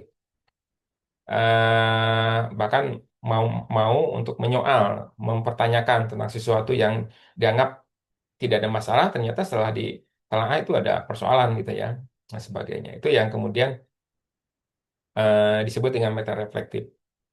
Kemudian ada, tapi saya tidak menemukan di dalam studi ini ada fracture. Ya. Fracture itu tadi ya, eh, jadi sudah betul-betul apatis gitu ya. Jadi agen yang betul-betul apatis, eh, fracture itu pecah gitu ya, putus gitu ya. Jadi tidak lagi eh, apa eh, apa tidak lagi apa namanya melanjutkan gitu ya. Saya tidak menemukan itu.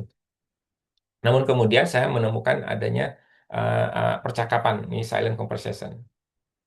Jadi ini yang kemudian bisa jadi suatu teori itu ketika kita eh, oh, eh, apa eh, kita gunakan di lapangan bisa jadi ada yang terkonfirmasi, ada juga yang tidak. Itu posisinya Bapak Ibu. Sehingga teori itu bukan sesuatu yang sakral ya, kitab suci yang jangan jangan digugat gitu. Justru sebetulnya ilmu pengetahuan itu kan berkembang karena ada proses dialektika tadi, ada proses ini Bapak Ibu. Jadi tesa, antitesa, sintesa kan gitu ya. Nah gitu. Jadi jangan jangan ragu untuk menggugat teori. Intinya itulah ya. Teori itu bukan sakral, bukan kitab suci yang tanpa celah, tanpa salah gitu ya. Pastinya itu bisa kita coba koreksi. Jadi sehingga kita bahkan menemukan konsep. Nah ini yang kemudian sangat ditekankan di dalam studi-studi, terutama di studi doktoral ya. Di Bapak Ibu juga tesis boleh. Jadi kita bisa menemukan konsep baru Bapak Ibu. Jadi dari studi kita itu kita bisa menemukan konsep baru. Ada konseptualisasi. Tentu konseptualisasi itu diperoleh dari preposisi-preposisi yang apa kita dapatkan ya selama studi. Nah, ini yang mungkin sedikit tambahan. Jadi ini eh, kenapa saya dapatkan ini karena nah ini saya jelaskan juga. Jadi eh, pengumpulan data ini secara offline dan online. Secara offline ya saya melakukan apa secara langsung gitu ya, sering ketemu, kumpul, bahkan saya pernah beberapa kegiatan itu ya itu aja ya apa terlibat aja gitu, piknik kemana bareng gitu ya, terus makan-makan. Jadi biar betul-betul apa namanya ya mencelup ya ke dalam situasi. Nah, tapi juga dilakukan secara daring. Nah, jadi ada 5 grup lebih bahkan saya diantaranya masuk satu grup, tapi ada satu grup yang saya tidak bisa karena memang private. Tapi kemudian saya dapat salinan. Tapi salinan itu kemudian sudah dapat restu. Boleh, boleh. Jadi saya juga mendapatkan persetujuan ya, mendapatkan salinan itu. Dan ternyata menariknya adalah, Bapak Ibu, di dalam percakapan itu kemudian ada begitu banyak dinamika yang sangat, kalau kita mungkin istilahnya apa ya, apa geremang-geremang gitu ya, apa dan sebagainya. Jadi di dalam percakapan itu kemudian muncullah yang disebut dengan silent conversation, percakapan yang diam-diam, tersembunyi gitu ya, yang hanya diketahui oleh siswa tanpa diketahui oleh yang lainnya. Dan di sini tadi ya berisikan protes gitu ya, Bapak Ibu, berisikan protes, ada perdebatan, bahkan ada penyangkalan gitu ya dan sebagainya. Jadi sehingga bahkan mereka menamakan grupnya itu adalah grup babu sekolah gitu ya.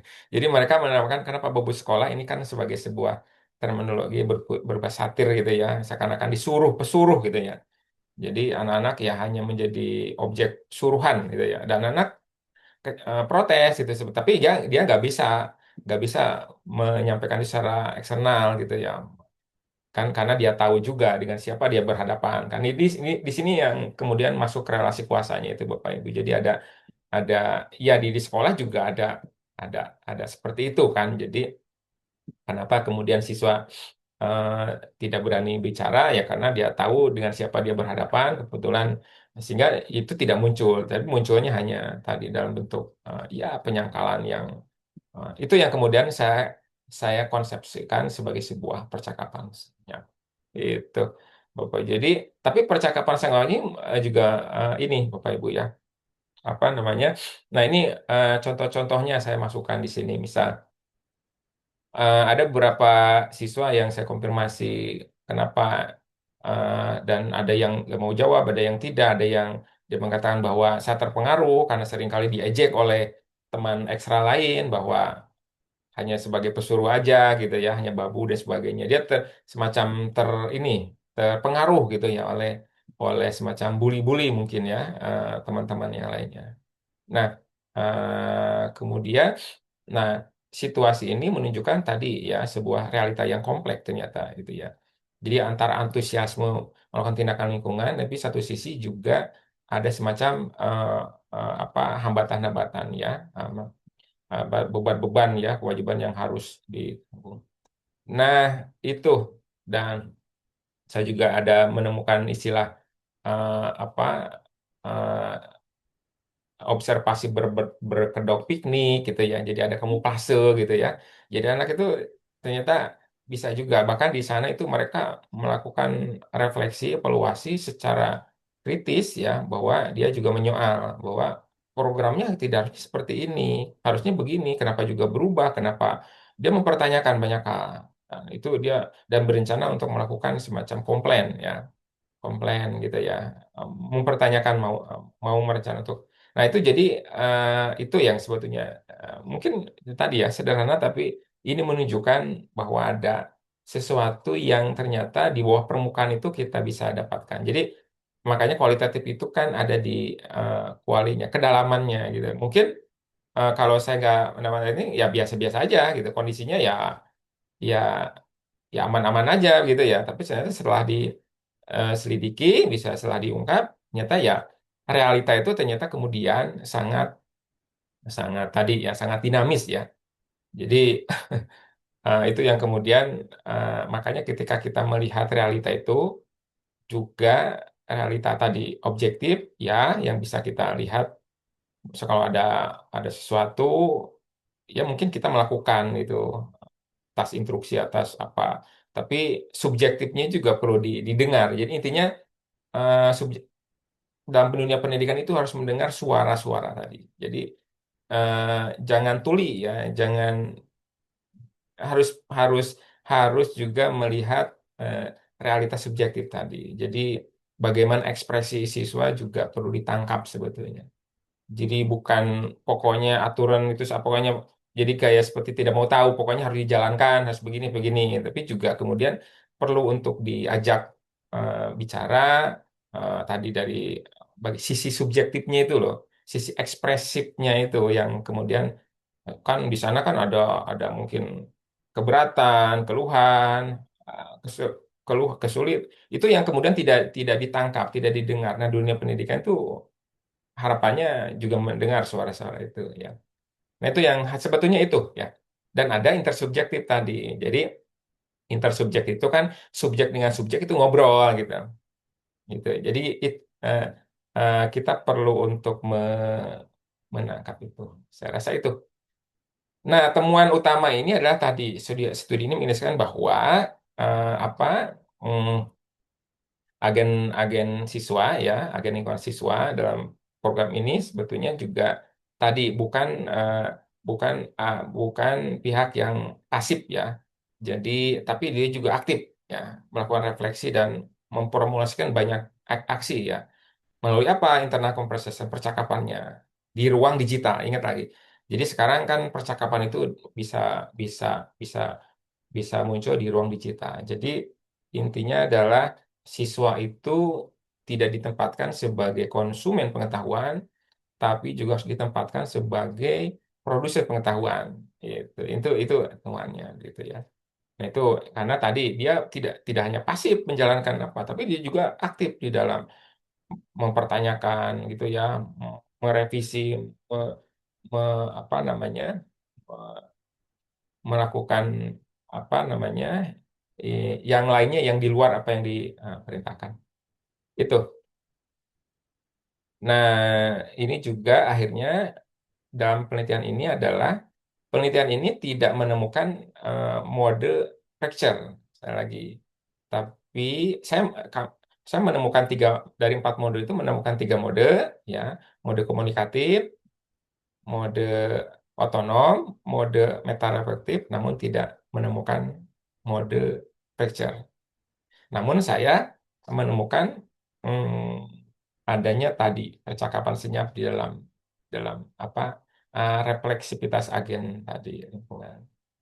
Itu saya rasa, nah ini kalau diskusi ini posisi diskusi itu kan mencoba untuk melakukan konfirmasi ya dari berbagai konsep teori yang ada yang dari berbagai pandangan, terus juga dari berbagai riset-riset yang sama, jadi ada konfirmasi, ada komparasi, dan ada kontribusi gitu. Jadi diskusi ini memang ini dagingnya artikel ya, makanya saya agak banyak. Nah ini Bapak Ibu silakan, khawatir waktunya cukup banyak dan Bapak Ibu juga sudah keburu mual. Ini saya percepat saja. Ini Bapak Ibu monggo dibaca intinya diskusi ya mencoba untuk melakukan 3 poin tadi ya. Konfirmasi, komparasi, dan kontribusi di sini. Sehingga saya eh, apa bisa paling tidak mengisi lah ya, mengisi apa eh, celah ya, celah di dalam riset ya. Eh, Bapak Ibu, kenapa kok di dalam penelitian itu diminta untuk menemukan gap gitu ya? Nah, gap itu kan banyak ya. Ada gap empiris, ada gap eh, konseptual, nah ada gap teoritis dan gap knowledge pengetahuan. Jadi gap itu tingkatannya banyak ya. Nah, jadi bukan hanya harapannya nanti, terutama bagi yang studi studi Bapak Ibu yang mau tesis lanjut ke S3 itu, saya rasa gapnya bukan gap-gap yang teknis ya, yang gap yang empiris, tapi gapnya yang konseptual. Secara konsep itu ada celah gitu yang kita bisa isi. Nah, itu bisa saya katakan ini ya sebagai gap konseptual, mengisi kekosongan atas konsep yang ada gitu. Gitu. Itu saya rasa, mohon maaf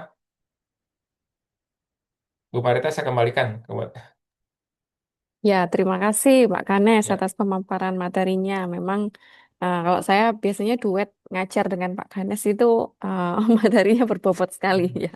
Jadi jadi kalau sampai ada momen yang kita terlewat apa nggak perhatikan 1 detik aja, nah itu kita bisa terlewat gitu. Kita ketinggalan ya. Jadi em, banyak hal-hal yang bisa di-sharingkan di mimbar ini. Selain dari materi ekologinya, ada bonusnya tadi ya, penelitian, cara-cara tips publikasi yang gratis. Gitu. Oke, baik, Bapak Ibu silakan. Siapa yang ingin bertanya boleh menuliskan di komentar chat ataupun raise hand. Ini ada 1 pertanyaan, Pak Ganes, dari Pak Yuni itu ya. Mungkin Hmm. kalau boleh ditranslatekan lebih sederhananya adalah bagaimana apa yang melatar belakangi ya Pak Ganes bisa mengambil penelitian ini gitu ya sehingga riset-riset atau penelitian yang ada di universitas, UNESA, khususnya di pendidikan dasar, itu ada isu-isu yang tidak terbatas pada aplikatif pedagoginya aja ya, tetapi juga ke arah lingkungan tadi, seperti tema besar di mimbar ilmiah pada saat pagi hari ini.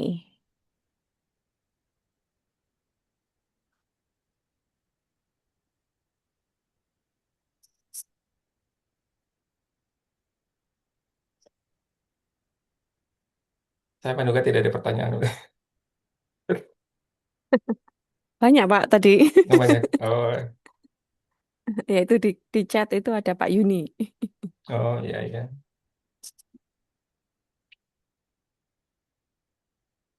Oh, Pak Yuni ya. Iya Pak. Baik baik ya, Iya Pak baik. Ganes. Nih. Ya, baik Pak Yuni. Terima kasih atas responnya. Menarik. Itu bertanya bagaimana untuk mencoba masuk tema-tema riset ya, yang lebih ke arah studi lapangan komunitas. Nah, karena pendidikan dasar, tema riset. Ya, betul. Karena saya rasa ini peluang juga, saya rasa tadi berbasis komunitas. Tadi dengan konsep sinau bareng itu ya. Ya, belajar itu di banyak tempat. Jadi sekolah itu atau kelas itu tidak lagi sekarang definisinya kelas sekolah dibatasi dinding. Kelas itu definisinya bisa luas gitu. Dimanapun itu ruang pendidikan gitu. Jadi pendidikan itu ruang-ruangnya ada di mana-mana, ruang sekolah, ruang masyarakat, ruang itu. Nah itu perlu dielaborasi secara konseptual ya. Ini menarik untuk perluasan secara konsep Pak tentang tentang tentang termasuk tadi siswa itu sebagai kelas bisa ditempatkan sebagai kelas menengah saya rasa kelas menengah.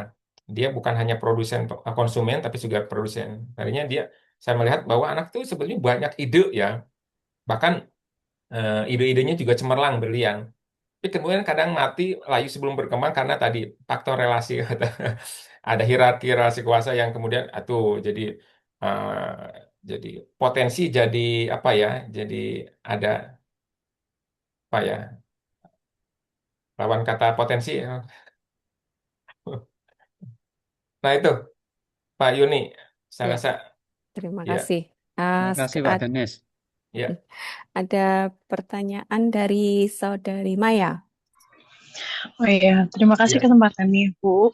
Pak, yang saya ingin tanyakan, Pak, saya kan sudah pernah mencoba ini kan, eh submit artikel saya ke Scopus yang gratis. Jadi itu sebenarnya kesalahan saya sih, saya kurang paham. Jadi jurnal itu memang gratis karena ternyata Scopus yang berbayar itu kebanyakan saya lihat itu cenderung terindikasi predator karena dia bisa tiap bulan itu posting gitu Pak.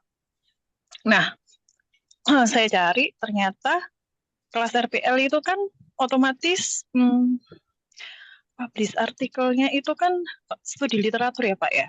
Nah, saya sangat kesulitan untuk mencari jurnal yang mau menerima studi literatur. Karena kebanyakan itu mintanya yang hasil penelitian gitu Pak. Mungkin dari Bapak ada jurnal-jurnal yang mau menerima studi literatur gitu Pak. Mungkin bisa share-share ke kami. Thank you. Baik, Bu Maya, terima kasih. Iya, nah kebetulan di sini banyak banyak pendekar-pendekar jurnal di S2 itu, Bu Nurul, ya, Bu Ari dan sebagainya punya stok ya untuk list jurnalnya, Pak Ibu. Jadi boleh nanti kan untuk dari literatur kan sekarang masih punya tempat yang sangat eh, punya masih punya tempat yang leluasa ya dengan LSR, ya, SR, ya, Systematic Literature Review dan Bibliometrik. Juga atau artikel positioning ya. Pernah saya menulis tadi yang saya itu Bu, yang ini sebetulnya mana yang tadi ya, yang ntar saya bukan tadi. Ini kan juga ini ya, Pak Ibu, yang maaf.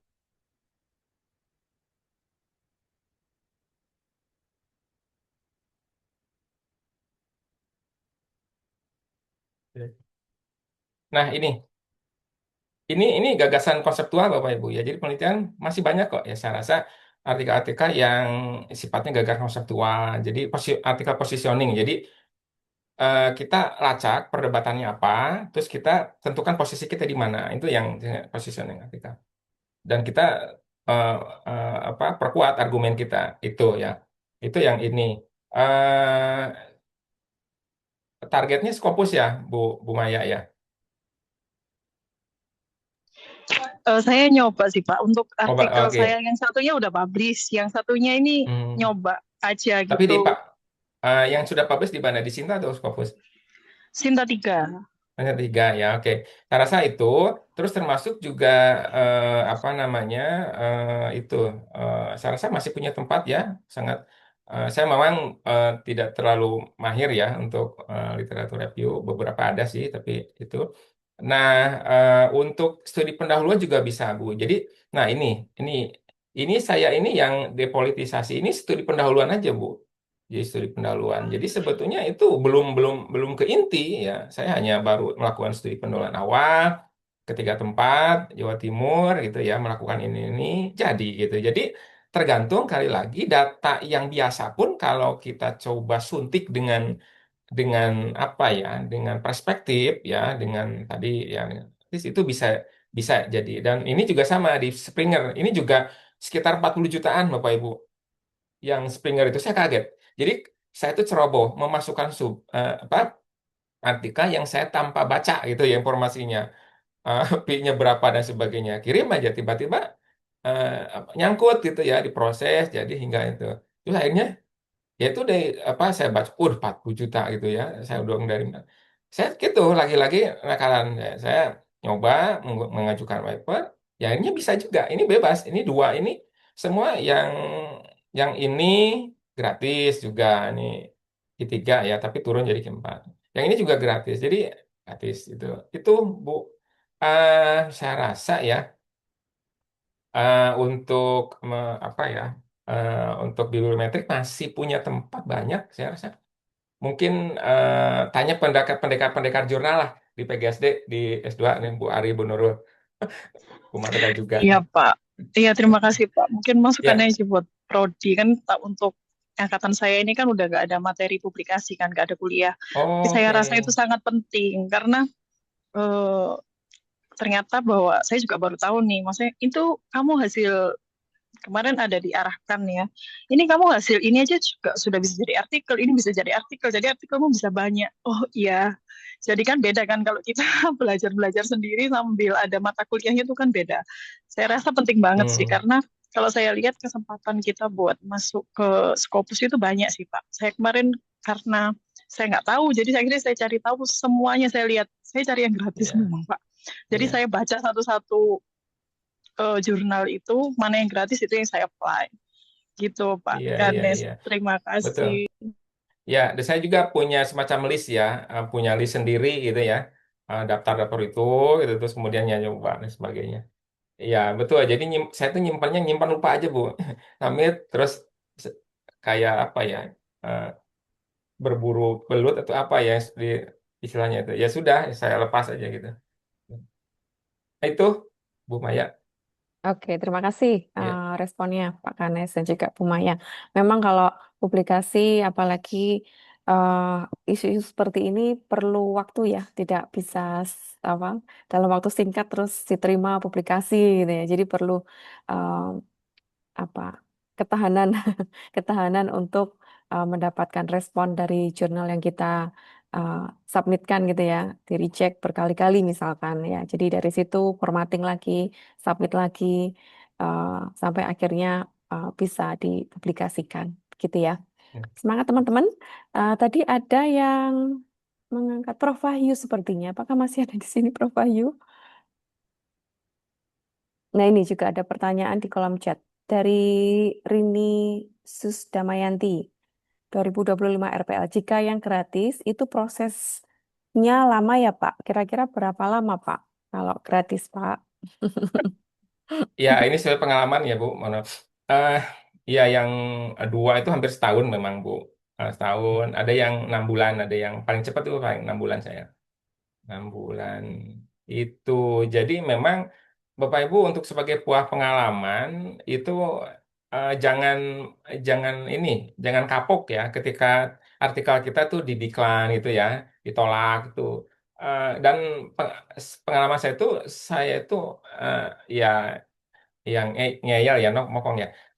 Masukan itu ke Juna-Juna yang ini yang biar saya dapat masukan gitu loh Bu. Ditolak gak apa-apa gitu. Saya tuh pingin pingin justru pingin dapat masukannya dari dari apa dari reviewernya gitu peer reviewernya gitu jadi itu yang saya pelajari masukan-masukan itu oh ternyata begini ya alurnya ini dan sebagainya oh saya jadi dari sana saya bisa belajar jadi ditolak itu ya ada istilah apa ya keberhasilan kegagalan yang gagal gitu enggak ya.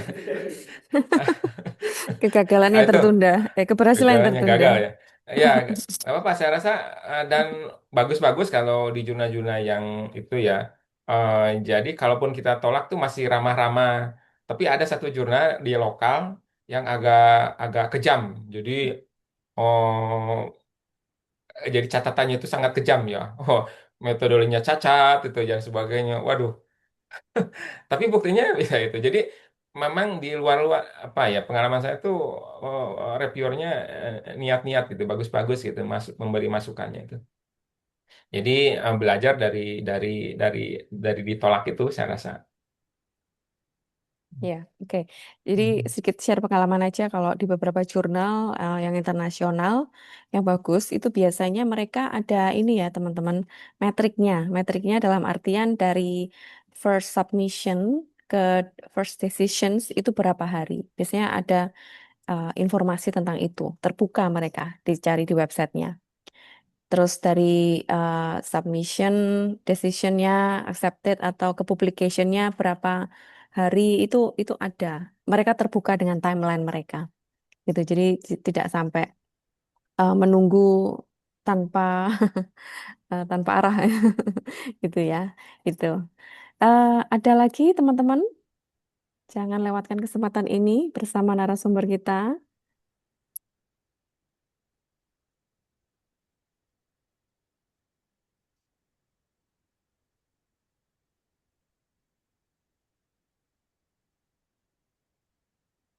Yang menarik menurut saya tadi salah satunya ini ya Pak ya, bagaimana isu yang sederhana saja ya, Mhm. isu sederhana kita bisa mengaitkan itu dengan dunia yang lebih luas, global, sampai akhirnya bisa terpublikasikan, bisa dibaca oleh pembaca di berbagai belahan dunia, dan itu memerlukan keterampilan-keterampilan eh, khusus bagi para peneliti ya, bagaimana kalau saya suka dengan istilah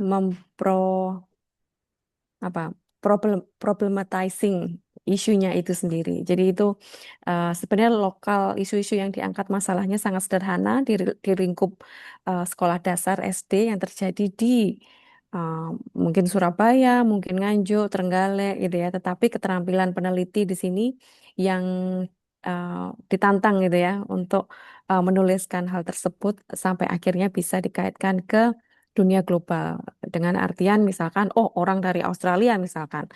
Nah, apa kaitannya untuk bisa membaca artikel ini? Nah, ya kan yang diteliti di daerah Surabaya misalkan. Nah, itu keterampilan yang diperlukan oleh seorang peneliti. eh ada lagi teman-teman atau mungkin kata-kata terakhir dari Pak Ganes jika tidak ada? Ya, baik. Makasih. Jadi, tambahan saya mungkin, ya Bapak Ibu, ya itulah kenapa di dalam studi kita, terutama S2, S3, landasan teori itu eh, menjadi bagian penting gitu ya, ditekankan. Beda dengan S1. Saya agak tutup. Kalau S1 itu agak nggak terlalu ya, takut mencret lah. Maksudnya ada tapi nggak terlalu. Tapi di leveling S2, S3 itu ya memang tadi karena teori itu kan juga dari fakta gitu dari apa bukan dari langit kan. Itu jadi kita memang memposisikan teori tadi eh, fungsinya kan tadi to explain, to predict, to control, menjelaskan gitu ya. Tapi tadi positioningnya untuk kualitatif kuantitatif beda. Teori dalam teori dalam kualitatif tidak dimaksudkan untuk verifikatif ya. Tapi bisa jadi falsifikatif gitu ya. Jadi mungkin Bapak Ibu pernah mendengar K-Popper ya. Jadi justru yang tidak benar itu malah jadi menarik. Jadi bukan mencari yang benar, tapi mencari yang salah. Bisa. Jadi itu yang kemudian itu ya masuk. Jadi gunakan kerangka ya. Jadi teoritis sebagai sebuah kerangka.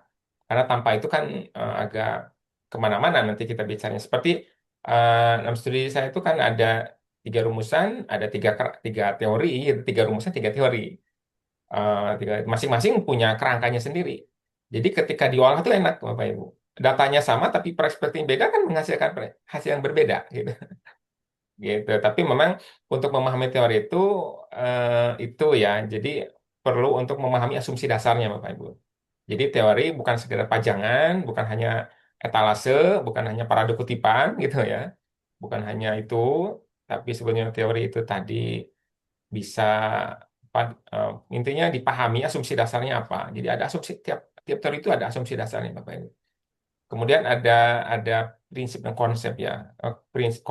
Prinsip itu kan kumpulan konsep-konsep yang dia solid terkait gitu ya satu dengan lain. Jadi eh, nah itu yang kemudian karena di dalam teori-teori konsep maka boleh gitu nanti kita di dalam penelitian kita untuk melakukan konsep baru gitu. Nah itu yang kemudian disebut konseptualisasi. Konseptualisasi. Jadi kita menawarkan merevisi bahkan menggugat gitu kalau mau agak itu tentang menawarkan suatu konsep baru. Jadi itulah ilmu pengetahuan. Pengetahuan itu tidak stagnan ya, tapi dia apa ya dinamisnya itu di sana. Jadi sebuah hari ini yang dianggap benar itu juga bisa jadi digugat, direvisi apa. Jadi makanya ada tesa, antitesa, sintesa tadi ya.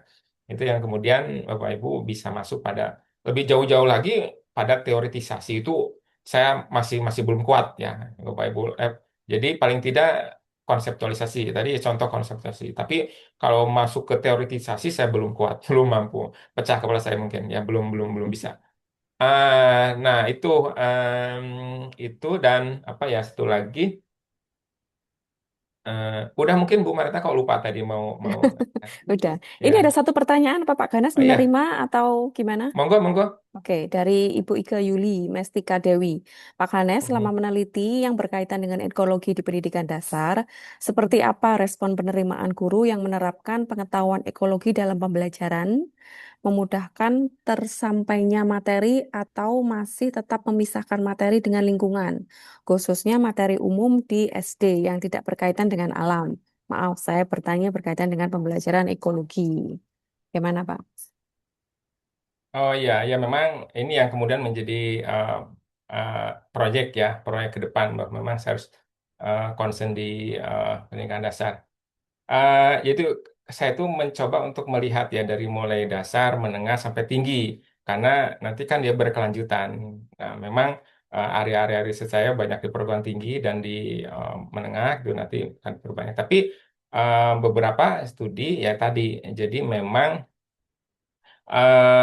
apa untuk kajian-kajian yang menggunakan eh, perspektif kritis memang kurang ya. Lebih banyak konservasi pendekatannya. Jadi konservasi, konservasi. Jadi ia tadi lebih dominan pada bagaimana memang ya memang sesuai dengan itu ya tingkat perkembangan anak juga ya.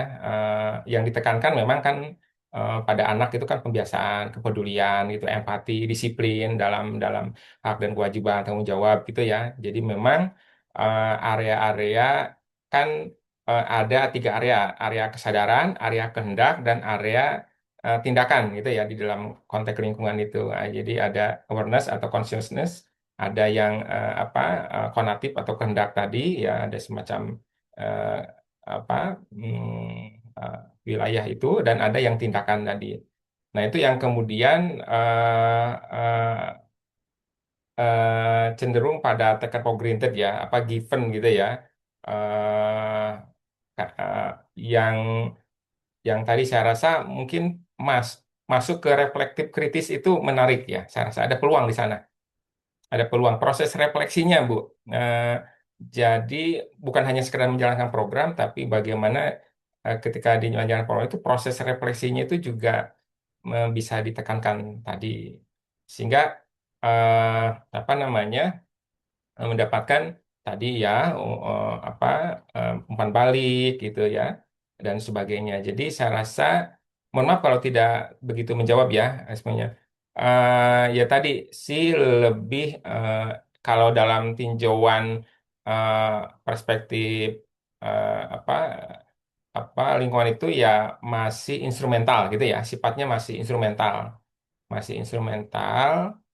eh, ada peluang untuk bergeser sebetulnya ke kemarin itu kan juga ada beberapa mahasiswa yang kemudian memanfaatkan ekomedia gitu ya, coba atau masuk ke apa ya tadi pengalaman-pengalaman eh, untuk apa ya, jadi masuk ke wilayah-wilayah subjektif ya Bapak Ibu ya. Jadi anak itu suara suara anaknya itu ditangkap ya Bapak Ibu ya. Suara-suara anaknya coba ditangkap tadi ya, keinginan, harapan, peluang itu yang kemudian bisa eh, bisa tadi eh, tidak hanya menjalankan mungkin program yang sudah ada gitu ya. Nanti kalau menjalankan program yang sudah ada itu kan sifatnya rutin gitu ya. Ya rutin, bahkan seragam gitu ya, sama di banyak tempat. Padahal permasalahan lingkungan eh, kan punya karakteristik masing-masing. Eh, kan saya lihat sekarang itu kan kayak seragam gitu ya, di banyak tempat ap- isunya sama gitu ya. Padahal mungkin kasus di tempat itu punya tantangan tersendiri. Oleh karena itu, maka tadi prinsip sosial ekologi itu adalah berbasis tempat. Pastikan persoalan-persoalan itu memang sangat kontekstual sesuai dengan permasalahan di tempatnya. Jadi jangan menghadirkan sesuatu yang akhirnya ikut-ikutan gitu, terus akhirnya seragam gitu. Jadi program itu hampir seragam semua. Seragam semua, homogen gitu. Nah, itu yang mungkin keunikan-keunikan ini bisa ditangkap Bapak Ibu. Monggo kalau sekolah yang berada di tempat tertentu ya, entah mungkin silakan dengan karakteristik geografis yang berbeda, itu coba eh, ditangkap keunikan-keunikan itu, pengalaman-pengalaman eh, yang tadi ya, karena sekolah itu kan tidak bisa dilepaskan dari dari lingkungannya tadi. Oleh karena itu, kenapa kok pendidikan itu yang lingkungan sebetulnya? Karena coba nggak ada yang nggak dipelajari. Sekolah itu mempelajari lingkungan gitu. Orang IPA belajar lingkungan, orang PS belajar lingkungan sosial. Ya, jadi ya intinya sekolah itu lingkungan gitu. Jadi tapi harus berbasis tempat, dan tadi harus tadi ya saya rasa experiencing berbasis pengalaman itu yang otentik itu yang kemudian perlu diangkat. Jadi mungkin itu ada peluang saya rasa untuk untuk ke arah sana ya.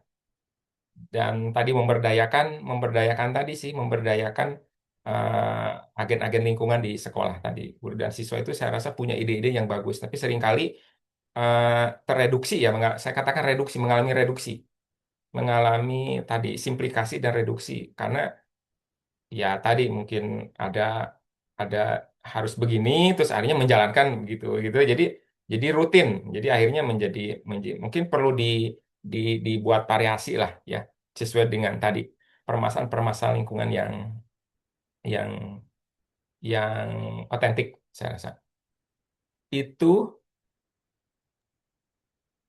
Oke, ya terima kasih ya. Pak Ganes untuk responnya.